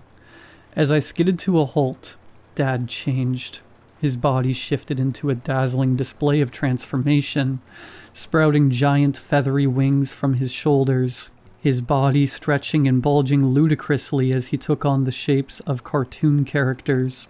His head suddenly a blurring collage of faces from everyone in our family, including me. His skin blushing with lurid shapes of color from neon purple to radioactive blue. All of it happening so quickly that my eyes struggled to make sense of it. Too late, I realized that the performance was a distraction, and I turned to run, but in that moment, Mom swooped in and knocked me off my feet, sending me crashing to the ground. I landed heavily on my back, dazed and unable to do much else apart from stare up at the darkening sky as Mom descended on her own set of enormous wings. She too was smiling that same impossible Cheshire cat grin, her eyes gleaming metallic gold in the fading light. These were tricksters, I realized, and they'd lured me into a trap. Together, she and Dad grabbed me by the arms and began dragging me towards the distant hills of the Apex's zone. At that point, something inside me broke. I didn't know what they were going to do to me, but I knew I couldn't endure another minute of this nightmare, least of all at the hands of my parents. So I started to sob, begging for mercy with all dignity thrown to the winds. "Mom, please, please don't do this. I don't want to die. Let me go, please. Please, Dad, stop her. Help me." My parents only laughed, a shrieking burst of hyena-like laughter, and parroted back echoes of my own sobbing plea, perfectly replicating my voice and words right down to the whimpering. Together they brought me to a small outcropping just on the edge of Apex territory, overlooking the barren hills beyond. There, towering above me, stood Gramps. "I knew I should have been more careful with that map," he sighed. "What?" "Not a mix-up I would have made in my younger days. I'm definitely losing my touch. Still, no use crying over spilled milk. And you made good use of the map. Perhaps you belong here instead of in beast territory with Nina and her idiot boyfriend." For a moment, I could only stare. You knew this was going to happen? I whispered. Of course. I told you I've been here before, remember? I found it only by accident when I was young, and ever since then I've been exploring it. Not that it's been easy. Lake Nerus is only accessible for 3 days out of every year, and for the rest of the time, it's gone from this world. Then why did you bring us here? Because I wanted to share it with you, said Gramps, as if it was the most obvious thing in the world. There's power in this land, the primeval energy of transformation itself, too great for the world to tolerate far more than a few days a year, and that power seeks out sapient vessels whenever they trespass. Humans touched by it are reborn in protein flesh, to embody an aspect of the wild, animalistic simplicity, endless hunger, watchful solitude, primal cunning, or a true hunter's intellect and ruthlessness. But how did you figure all this out? By trial and error. On my first visit, I explored it with a team, and through their sacrifice, I survived long enough to escape a year later. On every visit since, I've brought people with me to test the limits of its power, learning more with every sacrifice. But I'm getting too old to lure tourists out here, and I'm not sharp enough to document it anymore. So? He smiled. I'm retiring to spend more time with my family. There was a pause, as the last remaining seconds of daylight finally bled away. Then Gramps clambered down from the outcropping towards the barren hills of Apex territory, and my parents began dragging me after him. The lights of transformation always shine at nightfall, he mused aloud. Maybe you glimpsed them from a distance before, but it's very different to see it up close. Those lights are the energies of metamorphosis, rising to find vessels. Once every hour until dawn, the light shines, and all that are bathed in its purest radiance are reborn. By then, I was crying again, but Gramps just scoffed. Don't be such a drama queen, Johnny. It's not like I'm killing you. The people taken by Lake Nerus live on as shapeshifters, healthier than any ordinary human. My first 2 test subjects are still thriving as secluses. Even 70 years on, I've met tricksters who fought in the Civil War, apexes who can remember meeting George Washington. Don't you want to live forever? I tried to tell him I didn't want to forget who I was or lose my personality, but by then I was bawling too hard to make the slightest bit of sense. This is a blessing, young man, he continued. This way, we'll be free of the world and all its miseries. Nina and Jason will be mated for life as only animals can be. Your aunt will never know shame again. Your brother is liberated from the pressures of being idolized, and your parents have cast off their suffocating responsibility to truly enjoy life. And you'll never have to grow up, never be tamed, never learn to expect disappointment. Your entire life will be a family camping trip. Ahead, a faint, pale glow began to ripple across the hills. But what do you get out of this? I sobbed. Gramps just smirked. I'm no longer doomed to spend my final days rotting away in some miserable nursing home, and I get to be together with my family forever.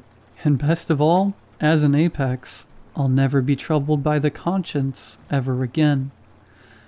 Across the barren hills, a searing white light coursed through the air, and Gramps stretched out his arms to bask in the hellish glow. At last, he hissed. Why did I ever hesitate? For a split second, I thought I was next to being consumed by the radiance. Then Nina galloped into view in the shape of a horse, her face still almost human. She must have been following me for the last few hours, still babysitting me despite her transformation, and while Gramps could command my parents easily enough, he'd never been able to control Nina. At the last moment, Nina swept me onto her back and went thundering off in the opposite direction, away from the barren hills, back towards our starting point. I still remember hugging her as we fled, wrapping my arms around her neck and crying into her mane out of sheer relief, even as Gramps bellowed with rage in the distance. And I remember the shadow that blotted out the moon as it pursued us across the forest, sending beasts, gluttons, and even tricksters fleeing before it. I remember Gramps, now in apex with eyes as black as night, chasing after us as anything from a flying mass of blades, lashing Nina's flanks to a giant spider the size of a bus. But Gramps was still getting used to his new body, and Nina outran him in the end. My last clear memory from that night is of being dropped off at the entrance and allowed to stagger off into the road, trying to ignore the sight of Nina and Gramps watching me from the trees. They couldn't follow me.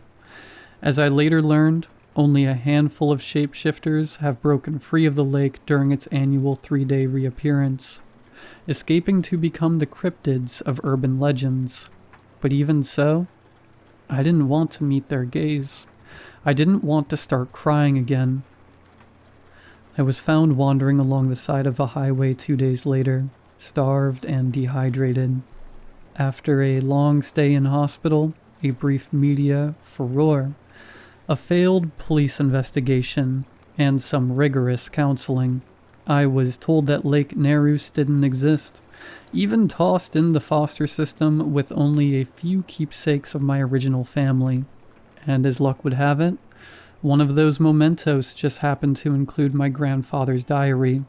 It's been 20 years since then, and I find myself needing to write, because someone needs to know what really happened before it's too late.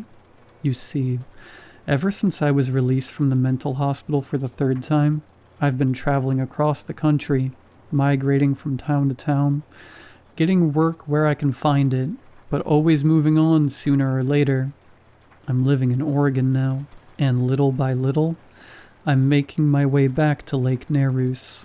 It's not because it entranced me or because Gramps brainwashed me or whatever.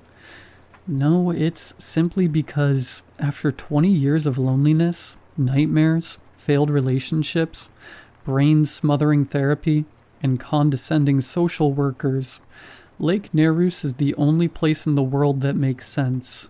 So I'm writing this to ensure that some record of what really happened will remain, because I know I won't be able to stay away forever. Soon those precious 3 days of the year will arrive. Soon I'll be with my family again. Soon I'll be home.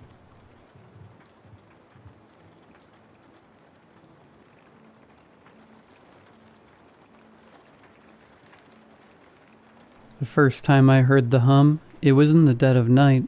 Snow had blanketed the town in a heavy, sound-dampening hush, and the only noise in my house was the soft ticking of the clock on the mantel.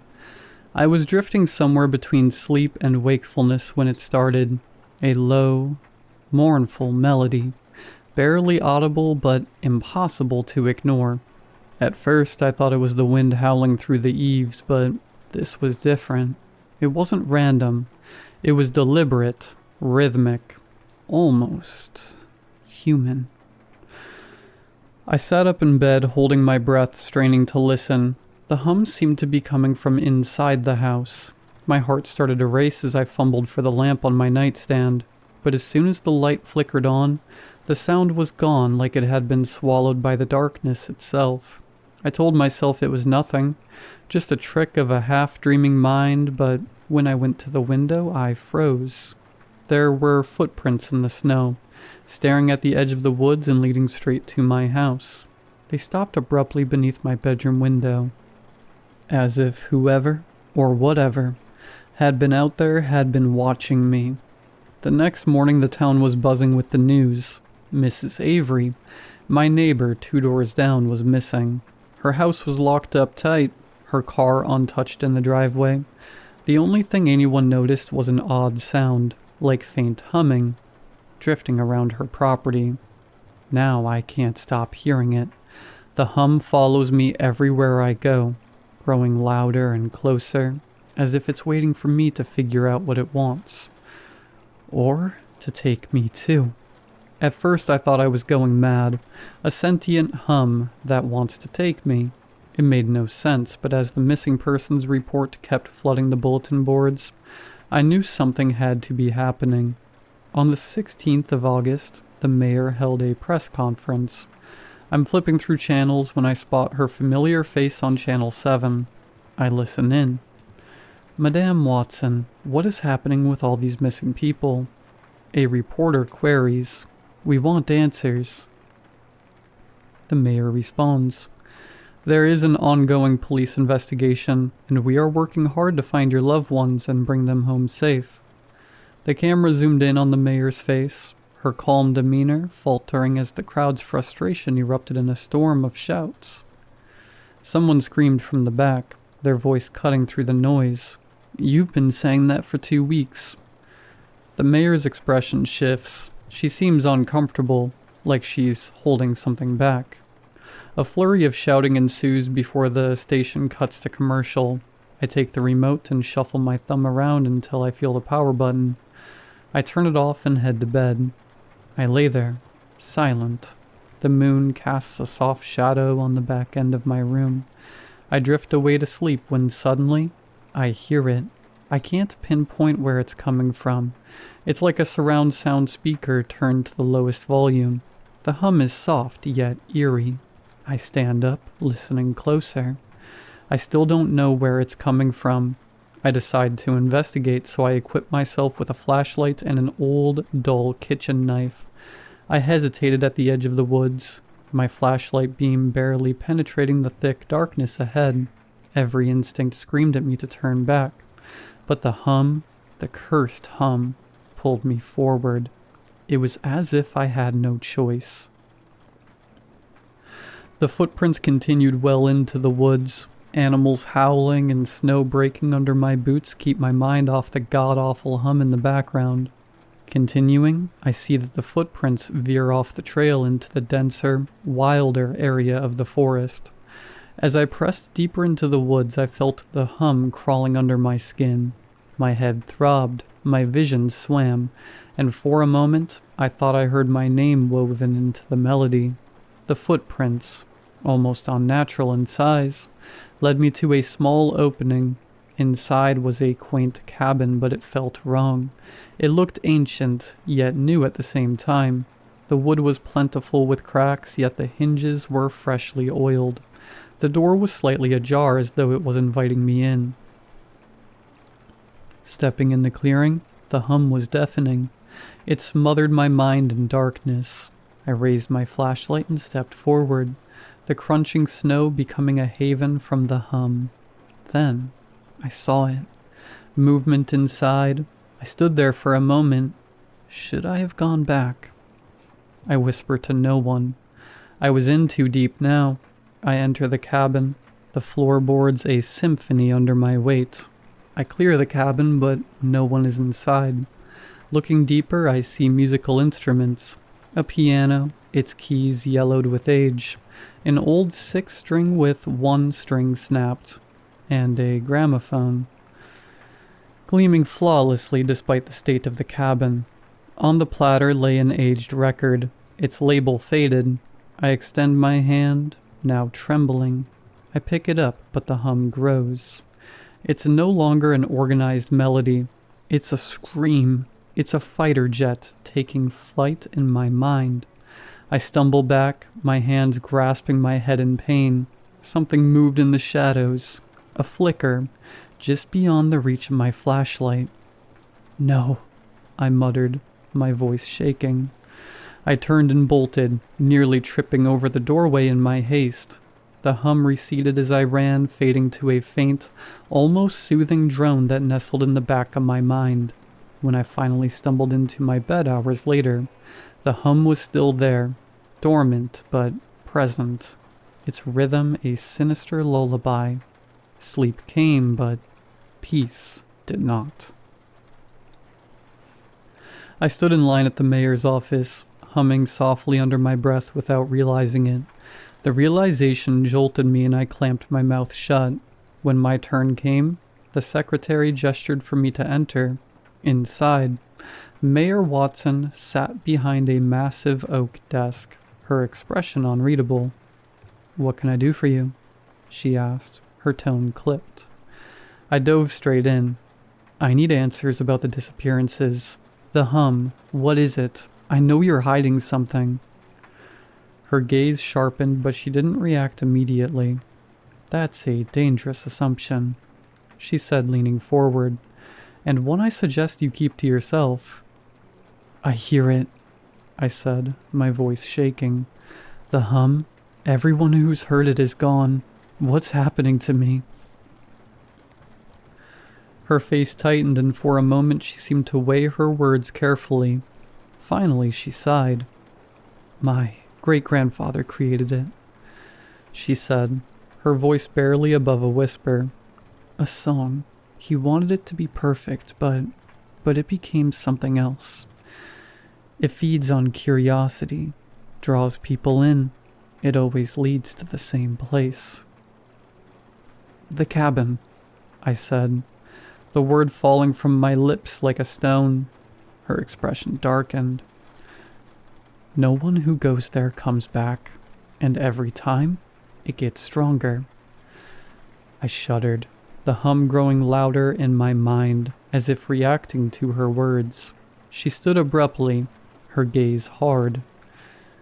"You shouldn't have come here," she said, her voice final. "Leave, before it's too late." As I walk to the exit, the hum grows louder in my head, reverberating off my skull. I exit, trying to ignore the intensity. It continues back home. My body began to move on its own. I tried to fight it. My mind screamed for control, but my body no longer obeyed. Each step toward the cabin felt like sinking deeper into quicksand. Inescapable, suffocating. The hum swelled, a living thing coiling tighter around my thoughts. When I reached the clearing, the cabin stood waiting, its crooked frame illuminated by the pale moonlight. My vision blurred, the edges of reality folding in on themselves. I could feel it. The hum wasn't just sound anymore. It was inside me, rewriting me. The door creaked open as if it had been expecting me. The gramophone gleamed in the center of the room, its brass horn catching the faint light. My hand reached for the record, trembling but purposeful, as though it no longer belonged to me. When the needle touched the vinyl, the hum erupted into a symphony, haunting, beautiful, and devastating all at once. It was everything.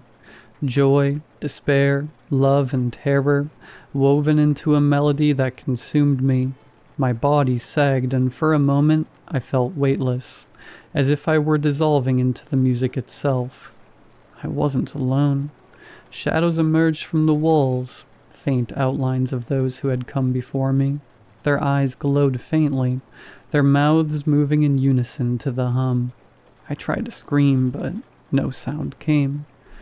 They weren't trapped. They were the hum. My vision faded, but I could still hear the song, now clearer than ever. It whispered promises, beckoning others. It wasn't just music. It was a message, a signal, and I was its newest voice. The next morning the hum began again, faint but insistent, drifting over the town. Another would hear it soon, another would follow, and I would be waiting.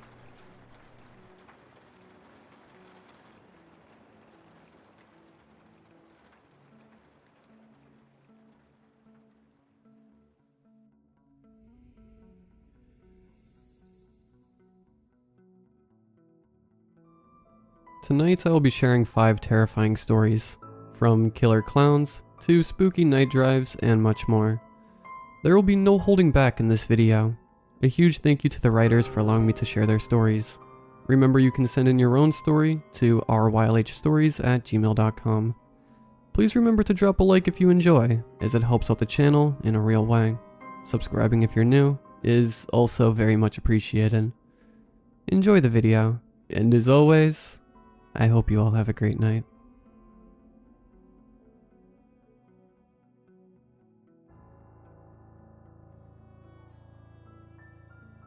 I'll never forget the day my parents came home with that life-size animatronic clown.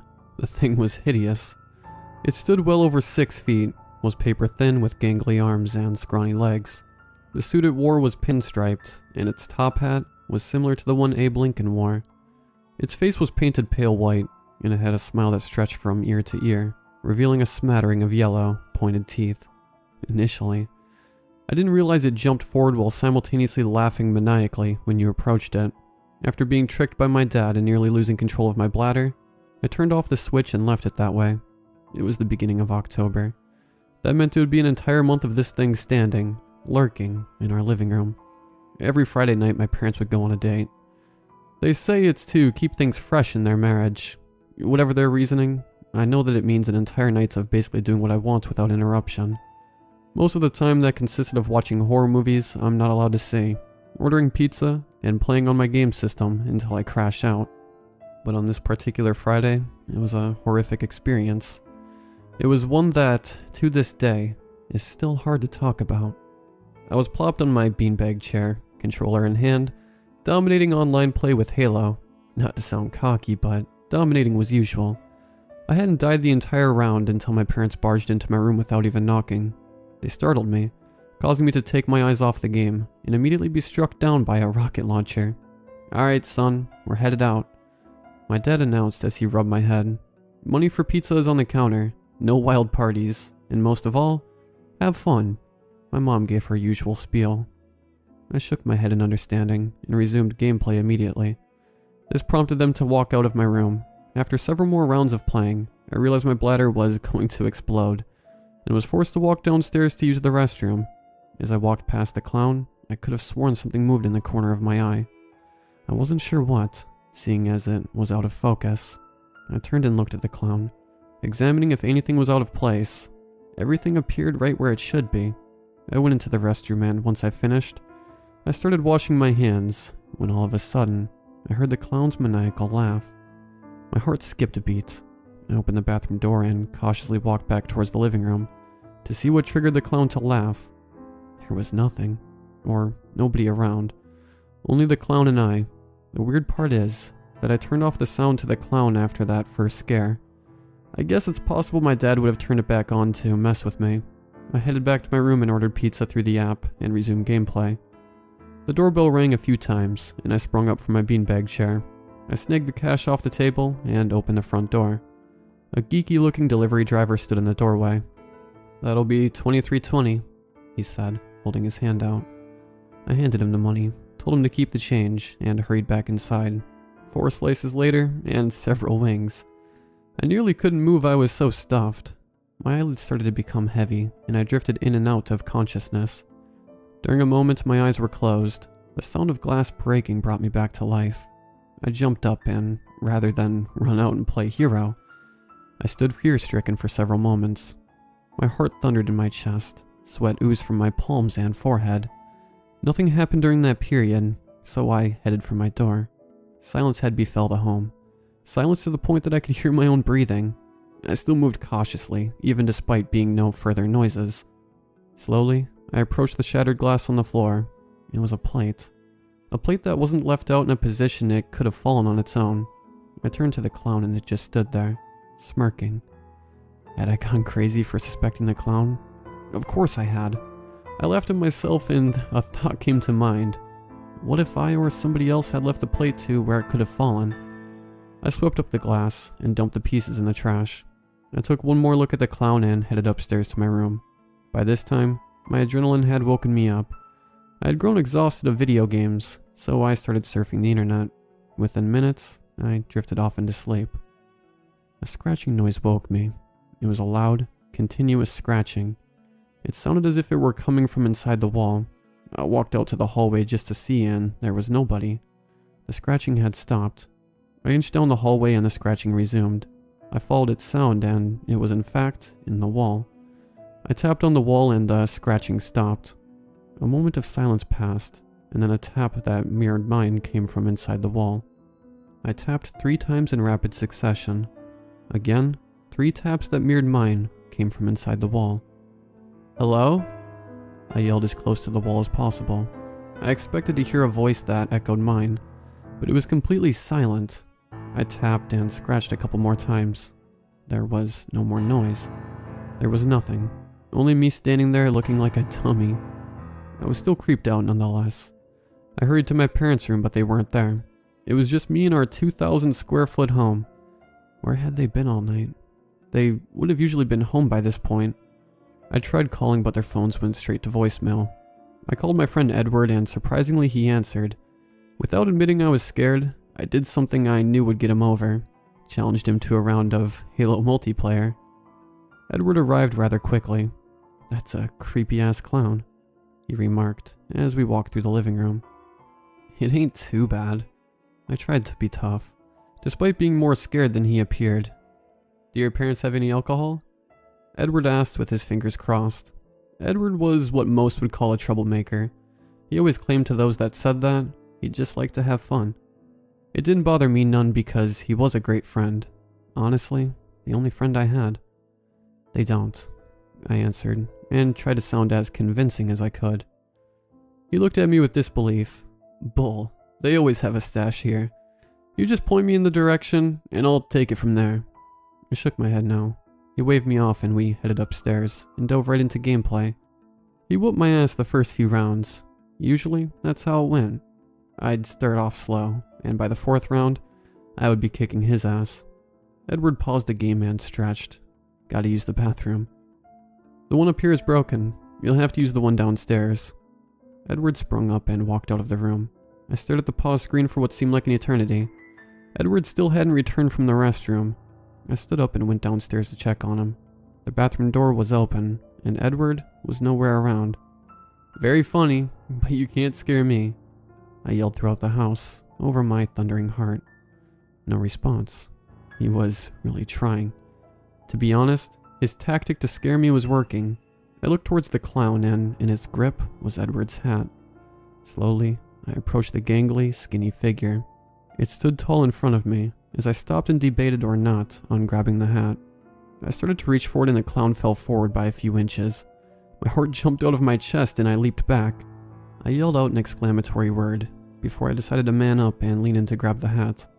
I took a deep breath in and held it. I snatched the hat quickly. Immediately, I felt a dampness. I looked down to my hand and my fingers were covered in blood. I looked to the clown and his gaze was upon me. It even looked as if his grin had gotten a little wider. "Edward?" I screamed at the top of my lungs. "It worked. I'm scared, okay?" Still no response from Edward. I pinched myself to see if I'd wake. I didn't. I hurried back to the room where my phone was. If my parents didn't answer, I knew 911 would. I snagged my phone and dialed my dad as quick as humanly possible. Again, straight to voicemail. I didn't hesitate to dial 911 and report the emergency I was having. My friend was missing, and there was blood, I shouted into the phone, at the operator.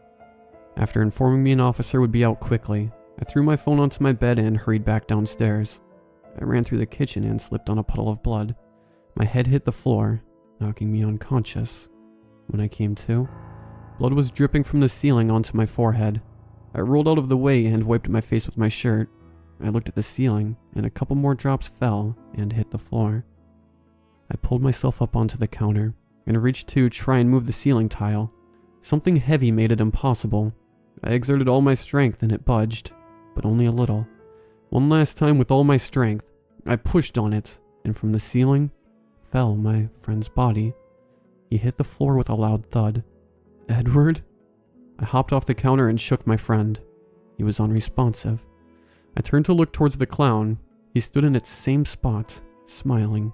I grabbed a kitchen knife from its holder and held it up as I walked. The knife shook as my nerves were getting the best of me. This time when I approached the clown, I didn't just stand silent. I yelled and demanded he do something. His head slightly turned, and his eyes dropped down to where they were looking at me. I went to stab it, to see if I could hurt it, and its arm dropped down from its side, hitting my wrist and knocking the blade out of my hand. I stood absolutely still, fear-stricken by what just occurred. A loud popping noise drew my attention to the feet of the clown. Its right foot had come off the stand, followed shortly by its left foot. Despite it being closer, I couldn't bring myself to move. It's almost as if I was truly frozen in place. It took another short step towards me. Its arms made a cracking noise as it outstretched them towards me. Once within reach, I luckily became unstuck and started to run. Its pace picked up as it followed in pursuit. Its movement was weird and unsettling. It didn't put one foot in front of the other.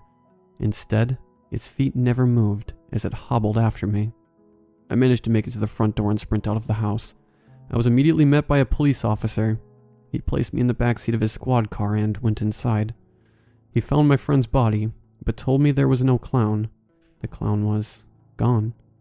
He didn't believe me when I told him what had happened. Nobody did. Who can blame them? My parents showed up the next morning to find me detained in a cell ranting and mumbling about the clown. My dad told them there was never a clown, so I sit in a psych hospital room now. Every waking moment is spent staring out the little square window as I await for that clown to return.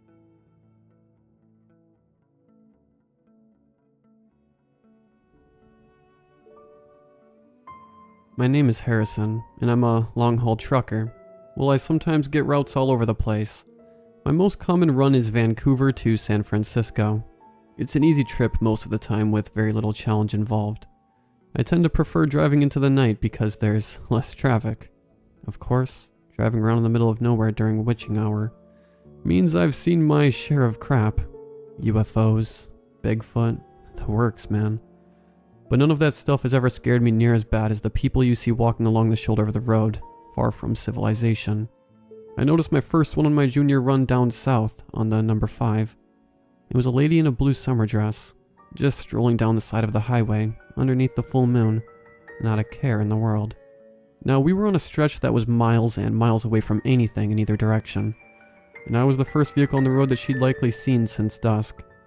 She didn't even look up to acknowledge me though. Instead, she just kept on walking with a sort of vacant smile. I chalked it up to some hippie from the Oregon Trail, hopped up on something from a nearby campsite, and kept driving. But she was only the first. It's not every trip you spot them, but sometimes you see a few on a single go. It always struck me as strange because you never see them during the day. Or maybe you do, but they don't stick out as much under the sun. Even so, once you know they're there, you'll start noticing the hell out of them whenever you're driving far from civilization in the dark. The other truckers call them moon wanders, but I prefer shoulder walkers, since that's always where they are. Almost like trains on a track, they walk that little white line to wherever they're going. They're different shapes and sizes too. Men, women, tall, fat, ugly, pretty. Just folks you'd see anywhere. Sure, they're creepy, but for a long time, I didn't pay them any mind beyond noticing them on occasion in the split second that they were visible as I cruised past. But one night a few months ago, I passed by what looked like an old lady. She was in a hospital gown and looked just like someone on death row. Sunken, given up on life sort of eyes, frizzy white hair and pale skin. She was smiling just like her grandkids had called her name.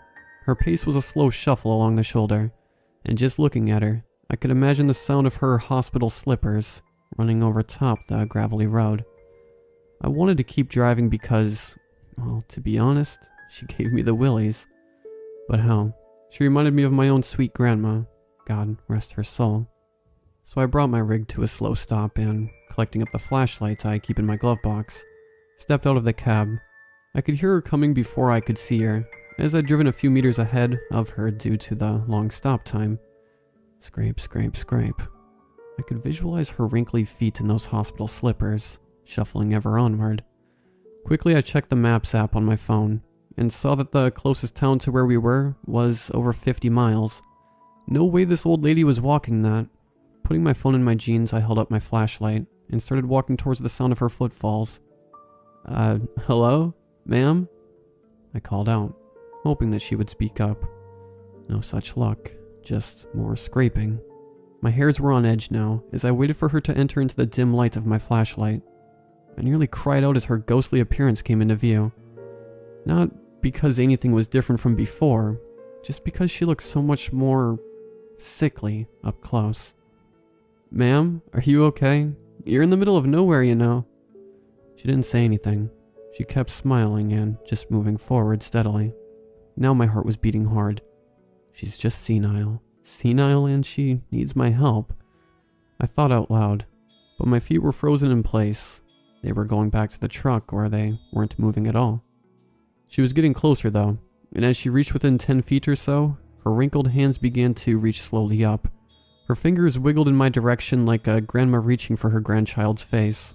She opened her mouth but didn't say anything, just grinned at me with pale gums. Fuck. I stammered as my legs gave out. As I fell onto my side, she reached down for me with surprising speed and dexterity. Before I knew what was going on, she had her bony fingers around my ankles, and my ass was getting dragged down the road. Desperately, I pulled back, but her grip was superhuman, and the addition of my weight didn't seem to slow her walk in the least. She stared down at me with those beady, sunken eyes, mouth agape in a smile. I kicked at her with all the fight I had in me, and luckily connected with her jaw. To my horror, it was like kicking solid concrete, but luckily she let go despite having no visible injury. I crawled backwards towards the middle of the road and she kept walking down the shoulder. Her hands fell back down to her side and her mouth closed into a tight-lipped smile. But her gaze stayed locked on mine as she slowly shuffled out of my flashlight's beam. I waited as the scraping bit by bit faded from my ears, and after what ended up being half an hour of stunned silence, I worked up the nerve to get up and go back to my rig. No sign of the lady. But when I climbed into my cab and sped down the highway, it didn't take long to catch up with her. Her eyes were still stuck on me. They probably had been the whole time as she walked away. The last that I saw of her as I gunned it away was her thin, chapped, smirking lips. It messed me up for a long time. According to some other guys I know, I'm the first to try and interact with a shoulder walker, and if God is good, I'll be the last. Since then I've seen plenty more, strolling down the highway in the pitch dark. I even saw a kid once. But there ain't no way I'm ever stopping again for them, and if you're smart, you won't either. The really messed up thing is that since that night, the shoulder walkers are always looking right at me when I drive past, which they never used to do. Almost like since that old lady saw me, they all did. I'd hate to think what would have happened if I not managed to get free. But I can rest easy knowing I've put my warning out there in public. Maybe I'll save a few folks with this story. Here's hoping, right?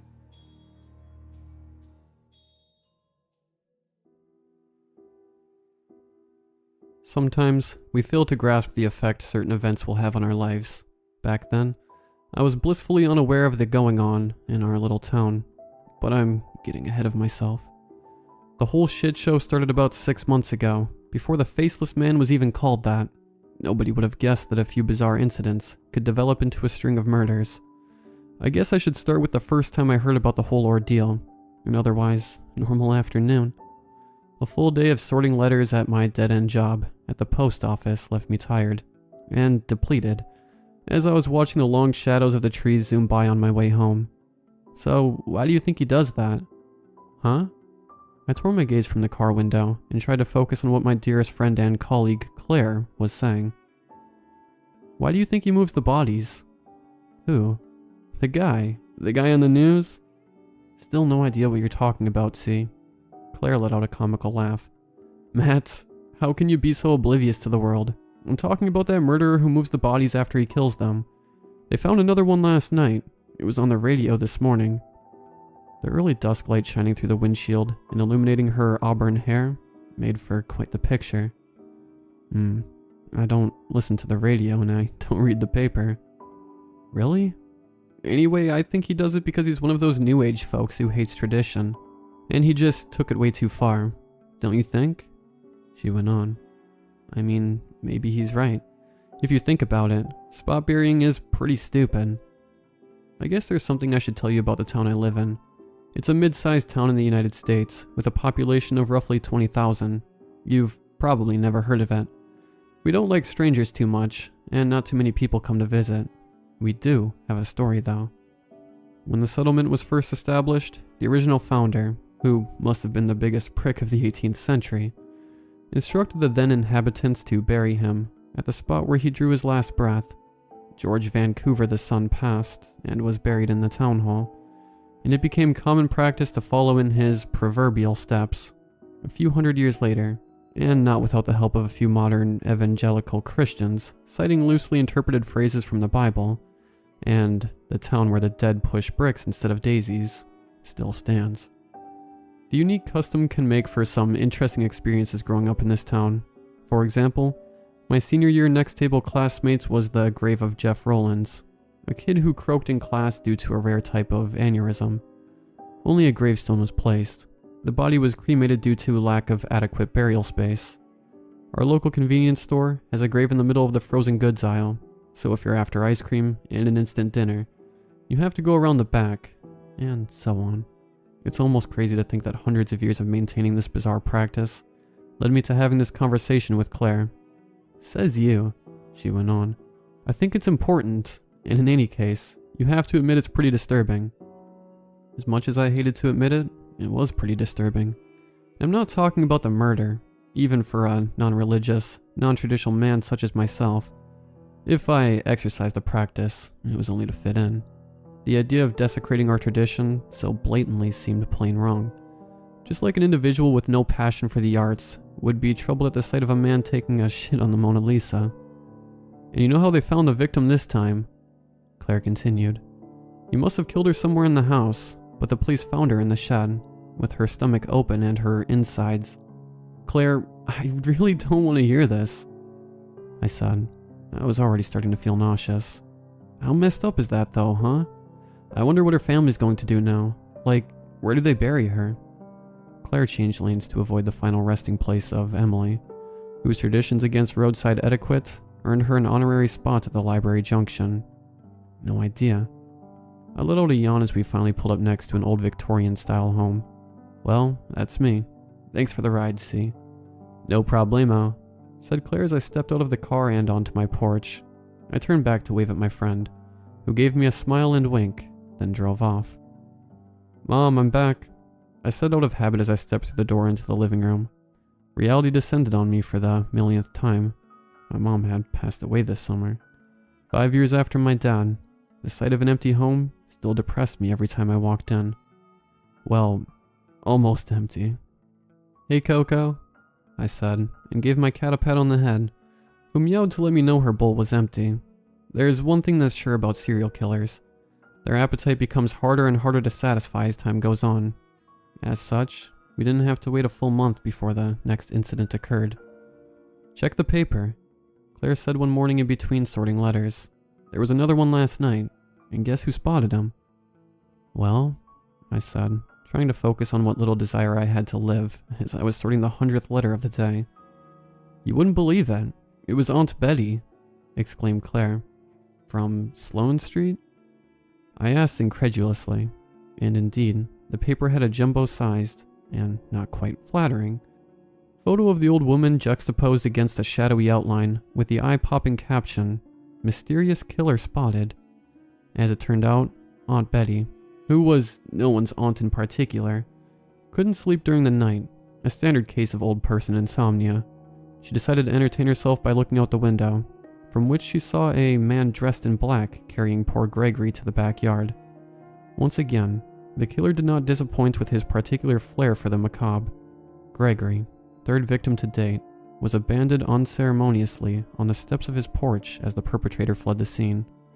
However, the large wooden cross found in the backyard, stolen from a church a few weeks prior, suggested that our hero was planning a theatrical reenactment of the greatest tragedy in the history of mankind, with the Son of God as a bald man in his 50s. Aunt Betty managed to get a look at the man before he vanished, and she swore up and down that when the man raised his head to look at her, he had nothing underneath his hood, just a dark abyss, like death itself. Granted, the old woman was pushing 90, and her eyesight was already packing its bags, but the dramatic tone added just the right flavor to a best-selling edition of the Town Herald the morning after. That's how the faceless man was born. Needless to say, the press had a field day with the news, and reiterated for the 100th time the killer's modus operandi: breaks into their home, stabs them, or slits their throat, clean up the blood so the place of death is unidentifiable, and move the bodies to another room. Mortimer Snyder's of Mort's Funeral Home also gave an interview and spoke on the moral and cultural decline of our youth. Needless to say, the police's inability to locate the actual place of death and allow for proper burial made people very uncomfortable. Jesus Christ on a bicycle, I exclaimed as I finished reading the article. without failing to draw a judgmental gaze from an old man who was vigorously licking a stamp in one of the booths.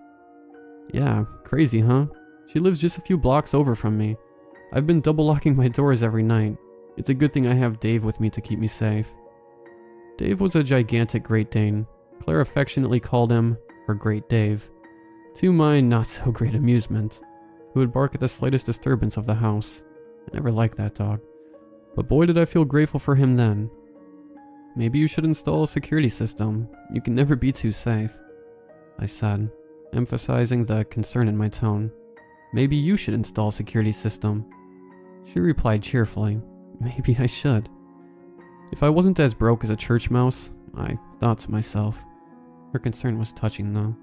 Such a pure-hearted person is hard to come by, not to mention her wit and her mesmerizing eyes, and oh my god, I hate being a wimp. Okay, all done for the day. Ready to go? I realized I was staring at her and snapped back to reality. Yeah, thanks dude. I really appreciate the ride, I said. Hey, you got it, man, she said with a wink. The months following the passing of my mother went by in a big and unexciting blur. The monotony of my life was not changed, but over time, I have started to gradually get over her death. Admittedly, my coping mechanism was somewhat horrible. Binge watching shows on Netflix, emptying bottles of ye old liquid strength, and the other activity lonesome men tend to engage in. The slow passing of the weeks was punctuated only by the sporadic murders, which were closely followed by the town's increasing anxiety and interest in the faceless man, and home security products, whose killing pattern emerged through his activities. 2 weeks went by before the fourth victim was found, her throat slit and positioned to sit on the couch with the TV turned to static. And then another 2 weeks before the fifth was discovered, the details of his death too gruesome to put in writing. I will, however, mention that they involve a misplaced appendage. It became increasingly clear that the killer was after attention.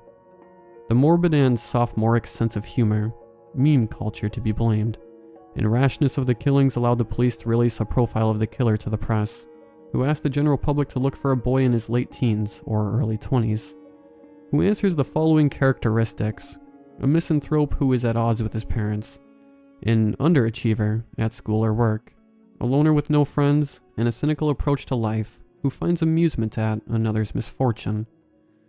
If that sounds familiar, it's because the description fits at least 99% of the teenagers on this planet, and I'm willing to bet my entire life savings that if there's some other race living in a distant galaxy far away, it applies to their teenagers too. The slow crescendo of violence and the profane nature of the crimes instilled a sense of unease in all inhabitants, and the police's incompetence and inability to slow down the killing spree certainly did not inspire a sense of security in anyone. The lingering sense of danger permeated everyday life, like a poisonous miasma. At that time, even Claire's happy-go-lucky attitude seemed to darken, ever so slightly, as if she could sense that sooner or later, the slow buildup of tension would culminate in an ominous final act. A month has passed since the fifth victim was found, and the dreadful anticipation for the next incident seemed to be on everyone's mind. Except, of course, no one ever thought it was going to happen to them. Truly, humanity's greatest strength is our ability to believe that we are immune to danger. Either that, or I was just not that concerned for my well-being, not to mention that the monotony of my life made me feel less like a person, and more like a robot. I did, however, care for my cat. So when I heard her meowing one night, I groggily stepped out of my bedroom and made my way downstairs to fill her bowl. The house felt exceptionally dark that night. The moonlight shone through the windows, and the trees cast long and ominous shadows. The carpeted floor did not make a sound as I tiredly made my way downstairs. I lazily slid my hand across the handrail and scanned the dark living room as I walked down the stairs. I became increasingly aware of the silence as I walked down, as if the air itself was holding its breath. I finally reached the bottom of the stairs and entered the kitchen. I snapped out of my dreamlike state as I realized that the dark kitchen was not empty. A man stood on the other side of the kitchen, towards the back door, and froze when I spotted him. He was about 6 feet tall and very thin. He must not have been older than 18. Under his hood, he wore a black balaclava that exposed only the eyes and mouth. My mind whispered to me the truth I didn't want to acknowledge. I recognized the man from the description in the paper.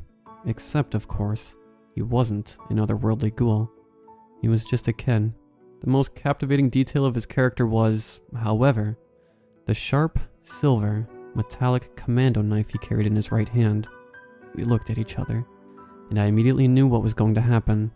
In the movies, they always show the fight scenes in slow motion. They don't tell you how fast it happens in real life, how the killer lunges at you like a panther in the jungle.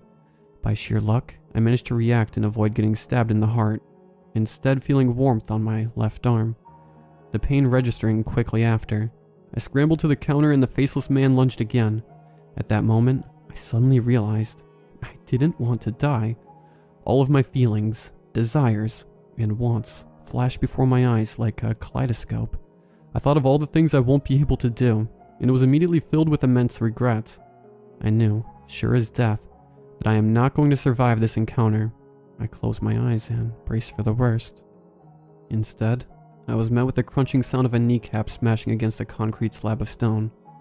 I opened my eyes to see the man stumbling and, miraculously, falling neck first into the business end of his own killing apparatus. I caught a glimpse of the one thing my would-be killer didn't account for. A gravestone with the inscription, R.I.P. Meredith, beloved mother and friend, neatly positioned in the middle of the kitchen. As everything went black, I managed to whisper a final thank you to my mom. I guess all moms do care for their sons, no matter where they are. A neighbor who heard the commotion called the cops, who arrived at the scene to find me passed out and covered in my own sick and urine, a detail the police have thankfully omitted from the official report. The irony of the killer finding demise at his own tool was only overshadowed by his failure to account for the very thing he was protesting against. I would later find out the faceless man was not a nameless man.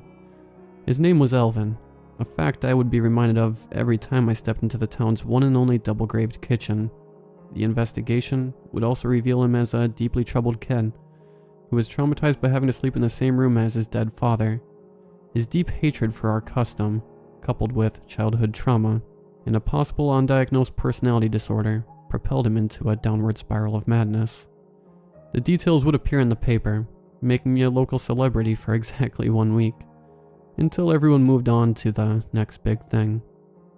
In the morning after the event, I woke up in the hospital with a bandage on my arm. They ran all sorts of tests and concluded I was fine, despite a lovely scar on my left bicep. I couldn't be happier to see Claire sitting on the chair beside my bed when I woke up. When she saw him awake, she hugged me tightly, and I could feel warm tears on my cheek. I couldn't tell if they were mine or hers. "Maybe your tradition isn't so bad after all, huh?" she said. I managed a weak grin. Maybe not. She pulled away and held my hand tightly without saying a word, and for a moment, I sensed something deeper than concern for a friend in her smile. Maybe I do have a choice.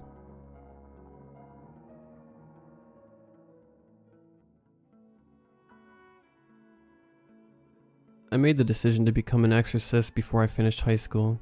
I've known I had spiritual powers since early childhood. The transparent, screaming people that nobody else could see was a bit of a hint there, but it wasn't until 10th grade when the idea of using it to make a living crossed my mind. Now, I had been trained before that. I started my exorcist training when I was 10 or so. A therapist with experience in those matters told my parents that the invisible things I was seeing were actually real, and referred us to a retired exorcist she knew, who trained me in the basis of defending myself from spirits. But up until high school, I always figured I'd get a normal job and just use exorcism to defend myself from whatever happened to notice me. Then, during some class in 10th grade, I've honestly forgotten what subject, we read an article about just how much money exorcists can make. That was enough to make the decision for me. That was a long time ago, of course. Now I run my own business. It's just me, but I have business cards and everything. Kea Awara, licensed exorcist. I passed the government's official exam and became a full exorcist 6 years back, and I've been at it ever since. And one thing I've learned from dealing with my customers is this: nobody has any clue how ghosts or exorcism works. I figured I'd write this up to give some clarity on that, maybe drum up some extra business, and share a few stories while I'm at it. The first thing people don't get about ghosts is, they seem to think that the ghost is basically just a see-through version of whoever it used to be. It's not. That flying screaming head might look like your Grandma Myrtle, but trust me, there's nobody home. You can't reason with a ghost any more than you can reason with a leopard. They're not humans anymore. All they ever experience is endless, indescribable pain. Because of that, they tend to lash out and attack people, which is why you hired me. So please, stop trying to ask the angry ghost where she hid the will, and let me do my job. 99.99999% of ghosts are not capable of rational thought, and that 0.00001% that are, you do not want to be within a country mile of them. If I encounter a ghost capable of speech on a job, I'm not staying there to finish it. I'm getting the hell out of there, and once I'm far, far away, I'll tell the government they need to send in their special agents to deal with it, because a ghost of that power is above my pay grade. Number 2. Scooby-Doo hoaxes actually happen. On 2 separate occasions, the ghost I was hired to exorcise was literally a businessman in a costume trying to lower property values. Turns out, that's not actually illegal, at least in my state. So they usually get charged with disorderly conduct or something instead of pretending to be a dead person as part of the elaborate scam. Number 3. A lot of people want to know why their house is haunted. The common misconception seems to be that ghosts have unfinished business. That, I'm sorry to say, is completely incorrect. The actual reason is a little long, but the short version is because radiation. I can go into more detail if people really want, but basically, the reason ghosts appear is because of the special type of radiation. Number 4. Building on the prior point, there seems to be this belief that only specific people become ghosts, people who died violently and such. I'm afraid that's not true. Absolutely everyone who dies will become a ghost. They'll probably be a really weak ghost that only massively spiritually powerful people can sense. Most people do, but yes, you will become a ghost when you die. And yes, it will be worse than you can possibly imagine. On the plus side, that means I have job security.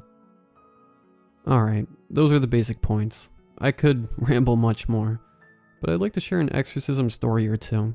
Normally I'd start off with the Hellgate story, since everyone likes hearing that.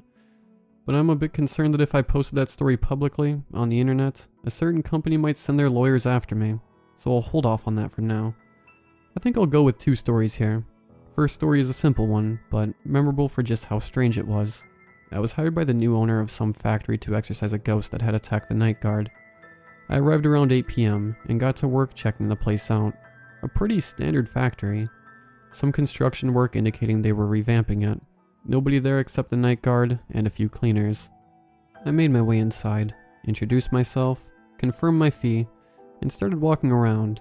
Now, factories are really spooky in the dark. I think you'd agree with me there. All the machines start looking like weird monsters, and every creak sounds like something about to jump out at you. After a few minutes, I sensed a weak spiritual presence in the break room.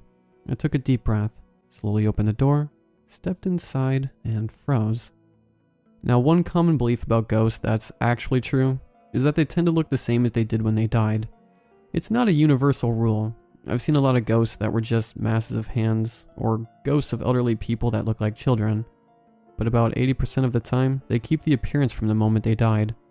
And this poor schmuck must have died while working as some sort of mascot, because when I entered the room, I was greeted by a 7-foot-tall glowing banana with googly eyes and a stupid grin. I was completely frozen, just trying to process what I was looking at. That was a mistake. A key rule of exorcisms is that if the ghost is powerful enough to be visible, it's powerful enough to hurt you. Even if the ghost looks like a giant cartoon banana, it can still kill you. While I was still trying to figure out how to react, the ghost flew at me. The air pressure dropped, making my ears pop, and I was hit by something ice cold and invisible. All the air vanished from my lungs, and I hit the ground hard, coughing and fighting the urge to vomit, as the human banana howled and flew at me again. I rolled to the side, making a protective gesture with my hands, and struggled to my feet as the ghost recoiled. I ran back to the factory floor, diving behind some machinery. The ghost howled again, and all the machines in the factory suddenly came alive. I dove away from the machines before the ghost could turn it against me, and ducked behind a pile of crates. I heard a loud hissing noise as the ghost slowly emerged from the wall across the floor from me. I braced myself, and jumped out from behind the crates, yelling a charm and making a gesture with my left hand. With a faint popping sound, the spectral banana vanished, and yes, That's a sentence I wrote. So yeah, a pretty standard exorcism, but a very unique ghost. I still want to know how Banana Mascot ended up dying there, but I couldn't find any articles on it, and the owner of the factory was as baffled as I was. Second story is a more serious one. It was about a year and a half ago, around Christmas. It was snowing heavily and the temperature was well below freezing. Christmas lights were up all over the city, casting green and red glows onto the dirty gray snow that blanketed every surface. Off in the distance, White Christmas played on a broken down speaker system, other than a few unfortunate homeless people shivering in their makeshift shelters, and some enforcers of the local mob boss. The streets were deserted. I was driving to my cousin's house for a pre-Christmas dinner when my car suddenly stopped. Now, one common trope in ghost stories is that electronics tend to break around them. Unfortunately, that part really is true, but the extent of the damage varies depending on the strength of the spirit. A weak ghost might make a flashlight flicker. An average spirit can burn out light bulbs or make batteries drain quickly.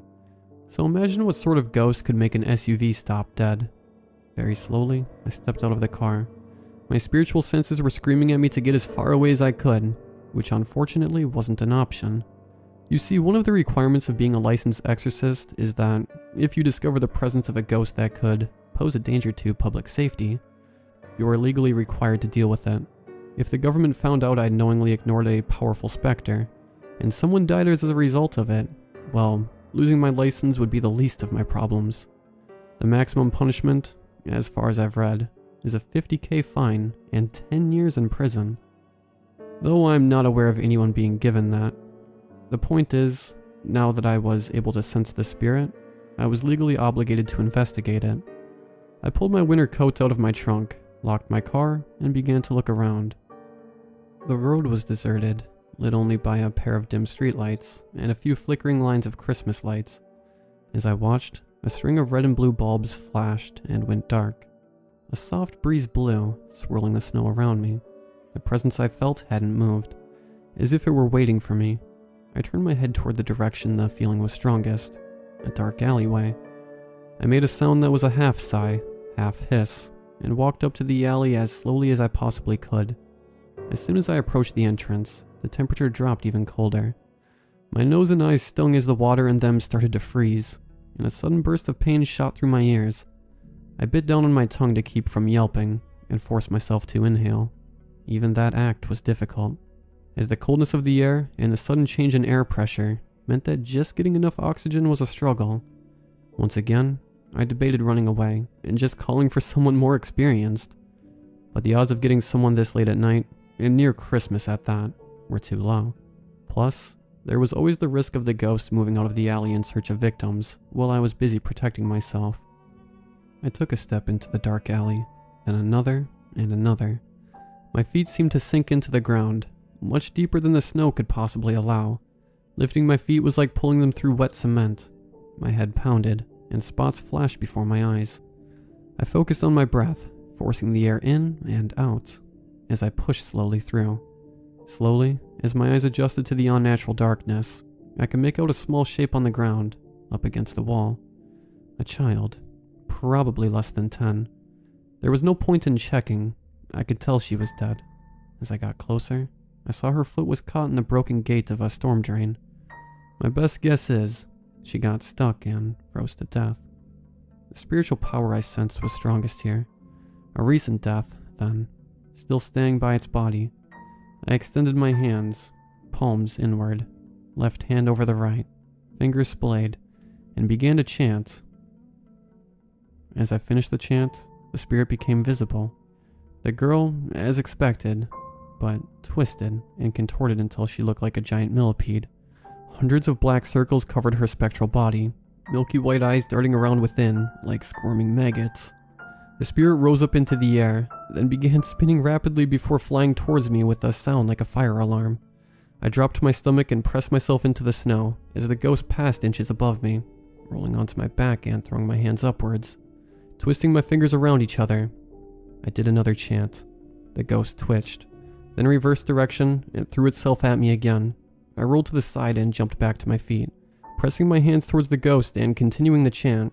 Each word was a struggle, forced through frozen lips by empty lungs. The spirit convulsed, twitching, then suddenly unfurled, growing far larger than I had expected. Before I could react, it wrapped itself around me, pushing into my pores, inside my nose and mouth, into my ears and eyes. Every nerve in my body shrieked in agony. I felt my lungs begin to collapse, my body temperature plunge, everything became black, and blood began to seep from my nose. Drawing on everything I had, I forced myself to stay conscious. The words of the chants echoed in my skull, and I visualized the gestures, pushed the image of the ritual into the darkness that filled my mind. Slowly, agonizingly, the cold and pressure fell away, and sensation, mostly pain, started to creep back into my body, and my sight began to return. Sucking in a mouthful of frigid air, I yelled the finishing words of the chant and collapsed face first into the snow. After a few minutes, I was recovered enough to stand. The presence I had sensed was gone. I knelt down by the corpse and said a short prayer for her, then went back to my car to call the police. So there you have it. 2 quick stories from my work. Dangerous as it is, frightening as it is. I genuinely do love my job. I imagine it's a lot like being a surgeon or something similar. It's a high-pressure job, and when you succeed, you really are making a huge difference, and often that difference is saving someone's life. And the pay's not bad either. If you ever want to hire an exorcist, consider me.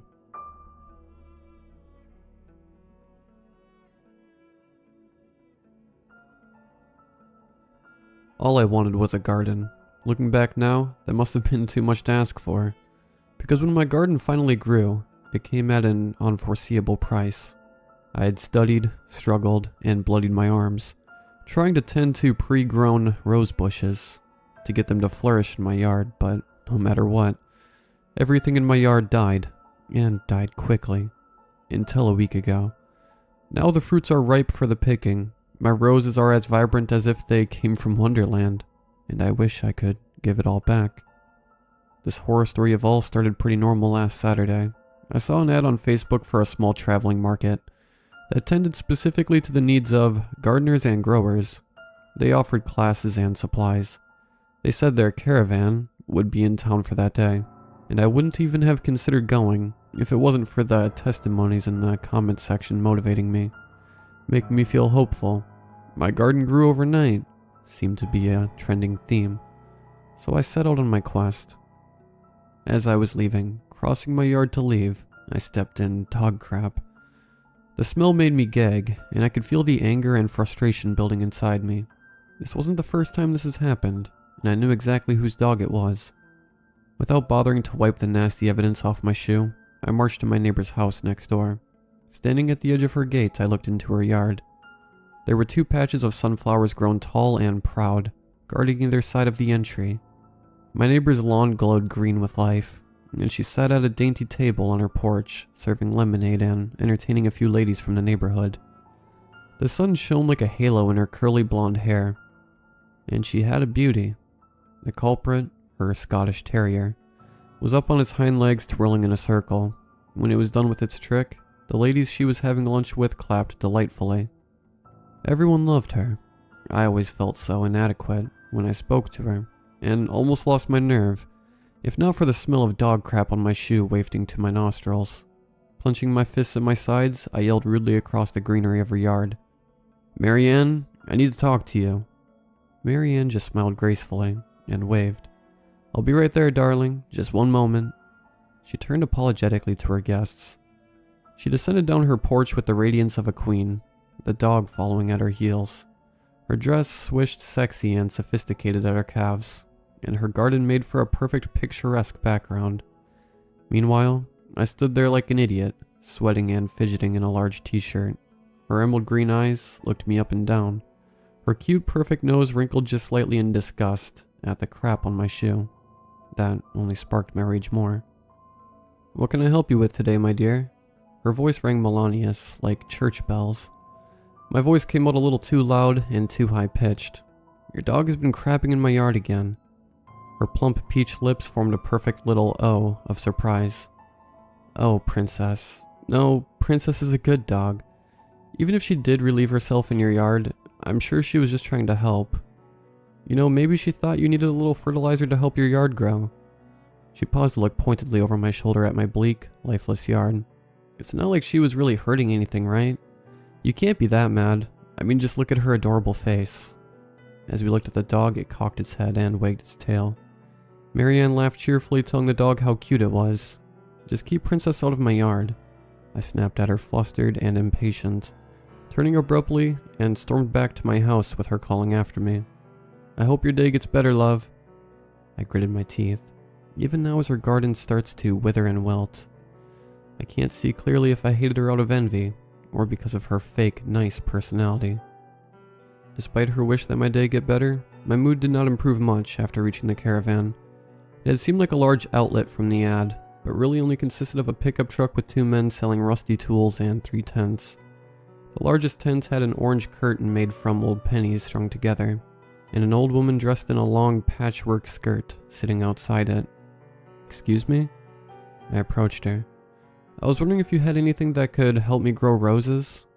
She stared at me blankly for a moment with dark, glossy eyes, before responding in broken English and a heavy, unfamiliar accent.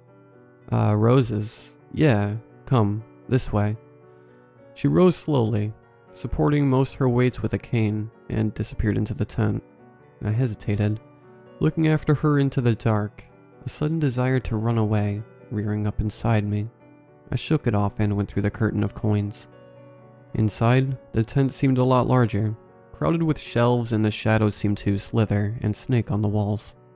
It was dark, the only light seeming to emanate off the old woman. She dug around for a moment before coming away with a large pink box, which she held up with pride. "You want flowers to grow? This will grow your flowers." She held the box out to me, grinning too wide. For all my discomfort, I felt with a strange certainty that she was right, as the shadows swirled around the room in odd patterns. I knew this had to be it. Whatever was in that box would bring my garden to life.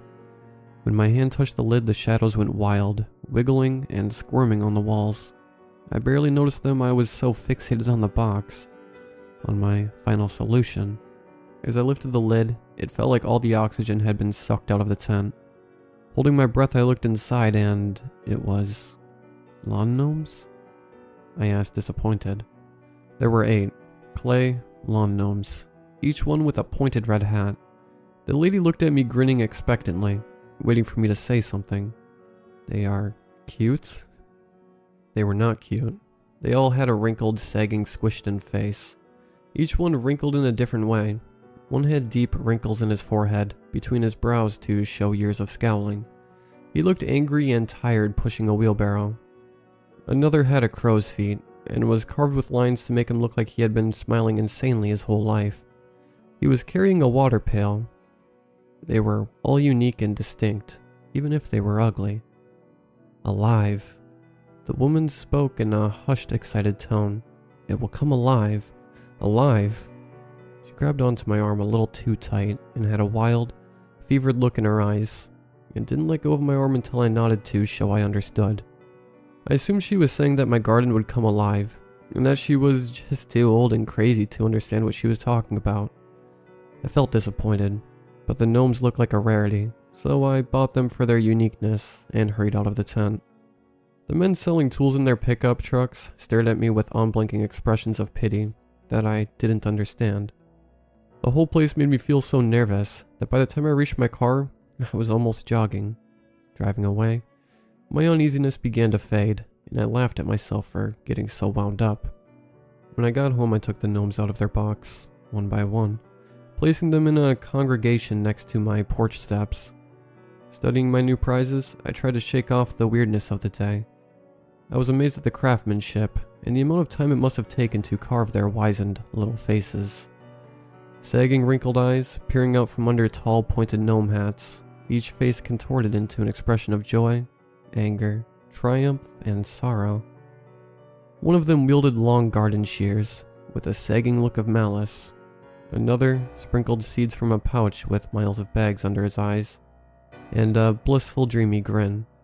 I imagined hiding them among my roses one day, when I had a garden.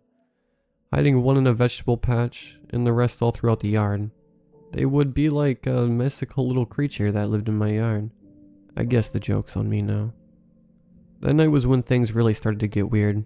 I woke up to the sound of footsteps running through my yard. At first, I figured it was just the neighborhood kids.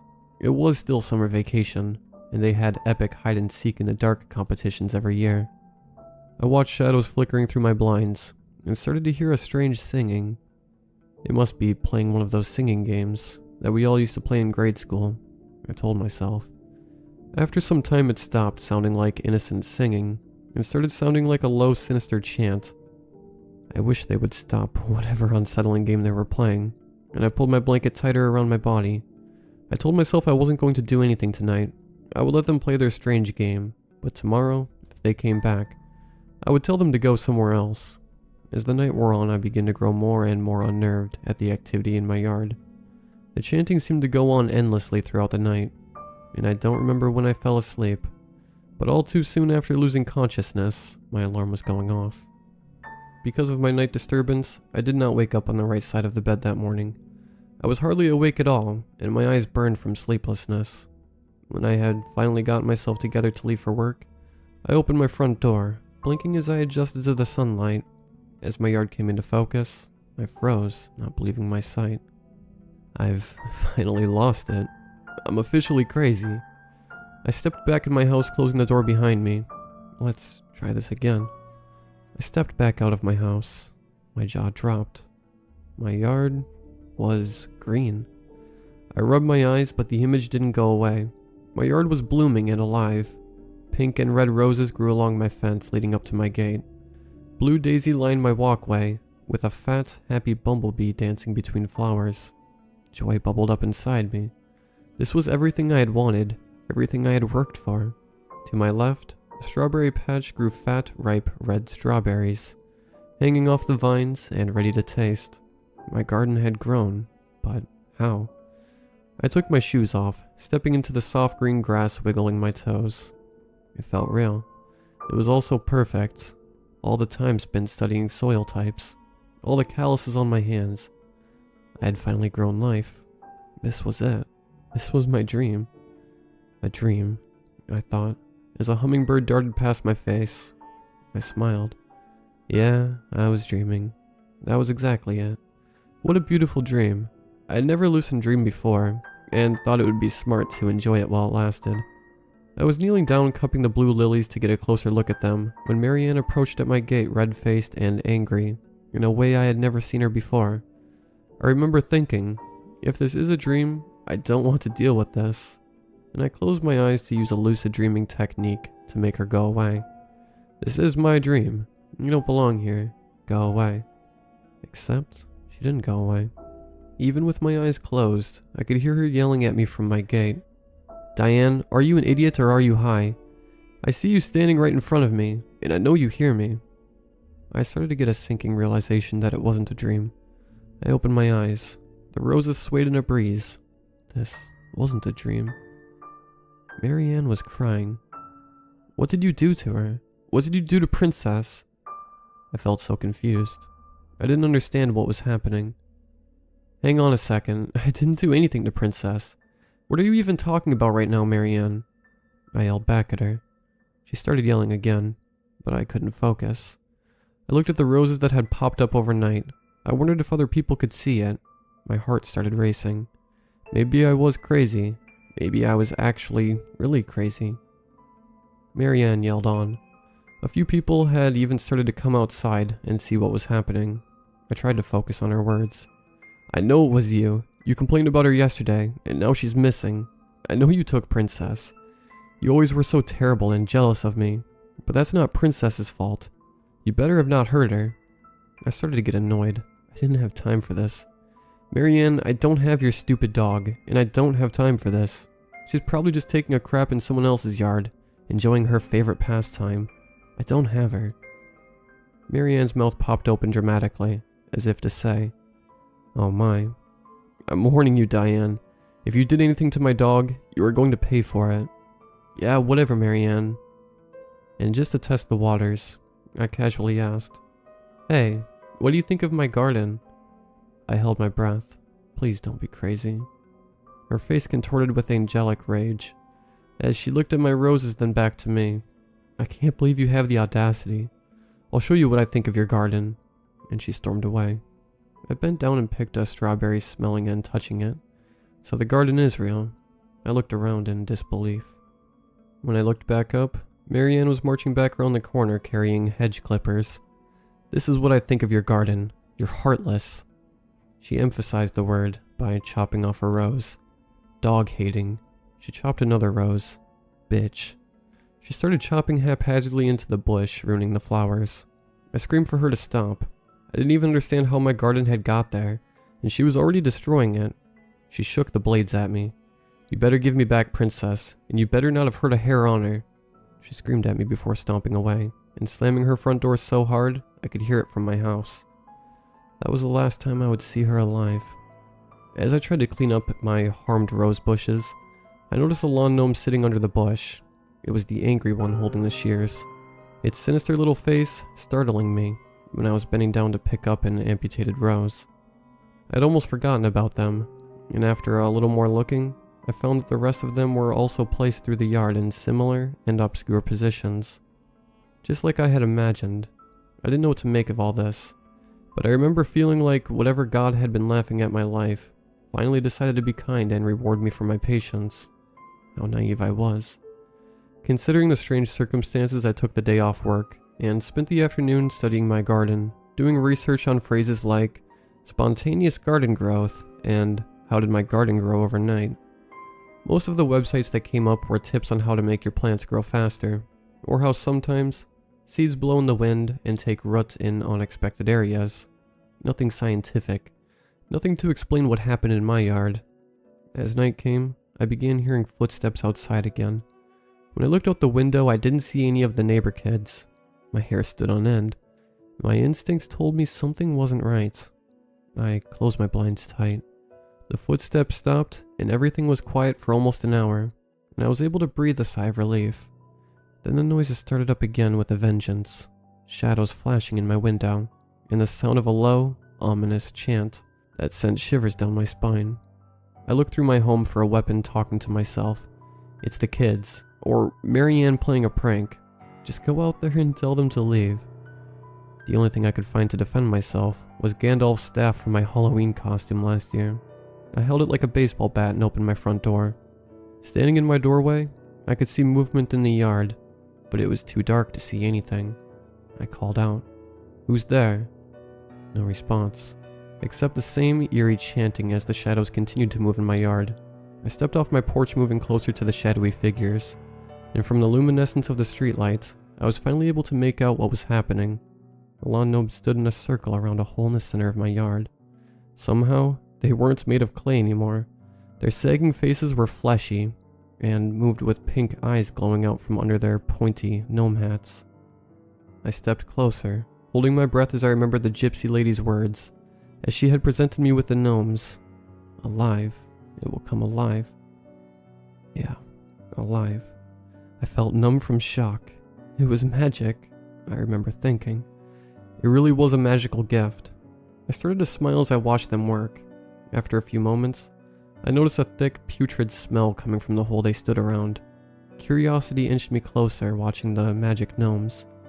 They seemed undisturbed by my presence. When the content of the hole came into light, all the blood drained from my face and my body went cold. The remains of Marianne lay disfigured and decaying. Her limbs had been cut from her body, and maggots crawled from her eyes. Her beautiful skin was shrunken to her skull, and I only recognized her from the golden curls that were on the corpse's head. She had been so beautiful, but when I think of her now, I'm rocked with tremors, and can only think of her rotting face lying in that hole. She seemed to be decomposing right before my eyes, her torso swelling, with intestinal gazes, then bursting open, filling the air with a horrid smell. My knees buckled, and when I collapsed into the grass, my whole body heaved, tears running down my face, unable to breathe. When my dinner spewed onto the grass, all the gnomes turned their heads in my direction, hissing, snapping their razor-sharp teeth in the air, crawling to me at an unbelievable speed, their eyes glowing in fury.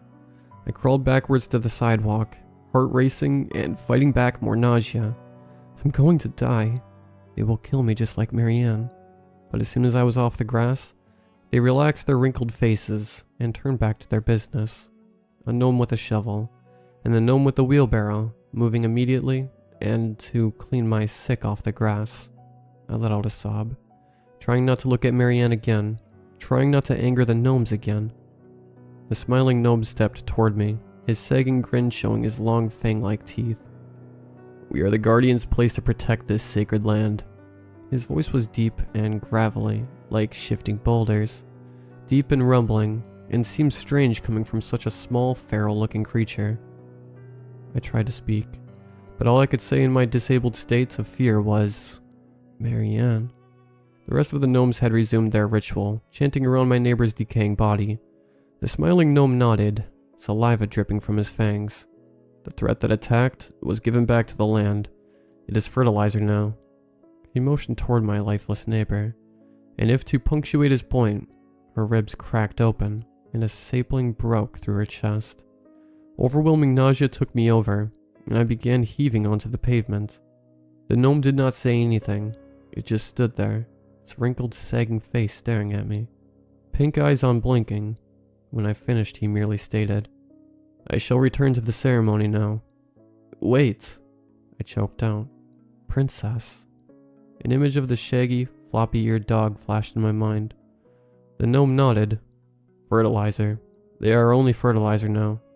Somehow I drew the strength to go back inside, but I couldn't sleep. I haven't slept much since that night. I searched through Facebook trying to find any way to get in touch with the caravan, but there was nothing. The next morning I peeked out my window, and a peach tree had grown in the center of my yard over Marianne. During the day, they seemed to be clay and inanimate. I had tried collecting them, placing them all in a pillowcase, smashing them with a hammer.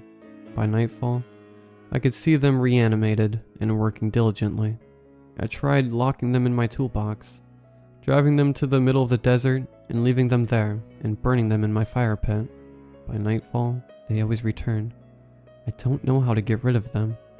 A neighbor stopped by and asked if they could have some peaches off my tree. I started having a panic attack and screamed at them to leave, slamming the door. It's only been 1 week, and I tried to ignore the increased posters for missing pets. I'm paranoid. I feel like it's only a matter of time before they come for me. I can't keep my food down, and I never leave the house or look outside at night. I had yearned to grow life, and instead, I fostered death. Marianne's yard grows a little grayer every day. As delicate flowers go unattended, I'm breaking. I can't handle this. Last night as I listened to them work in my yard, I finished a bottle of whiskey. In my drunken guilt, I had planned to call the police and make a full confession. Someone needed to know what happened to Marianne, and I needed to get it off my chest. When I had tried to dial 911, the number swirled drunkenly on the keypad, and I fumbled until the whole room started to spin, and I was sick. I woke up the next morning on the bathroom floor. What would the police do against evil garden gnomes? I just want this all to go away. Every morning, I wake up hoping my yard is empty and barren. Hope this has all been a nightmare. I know it's only a matter of time before someone offends them, and they kill again.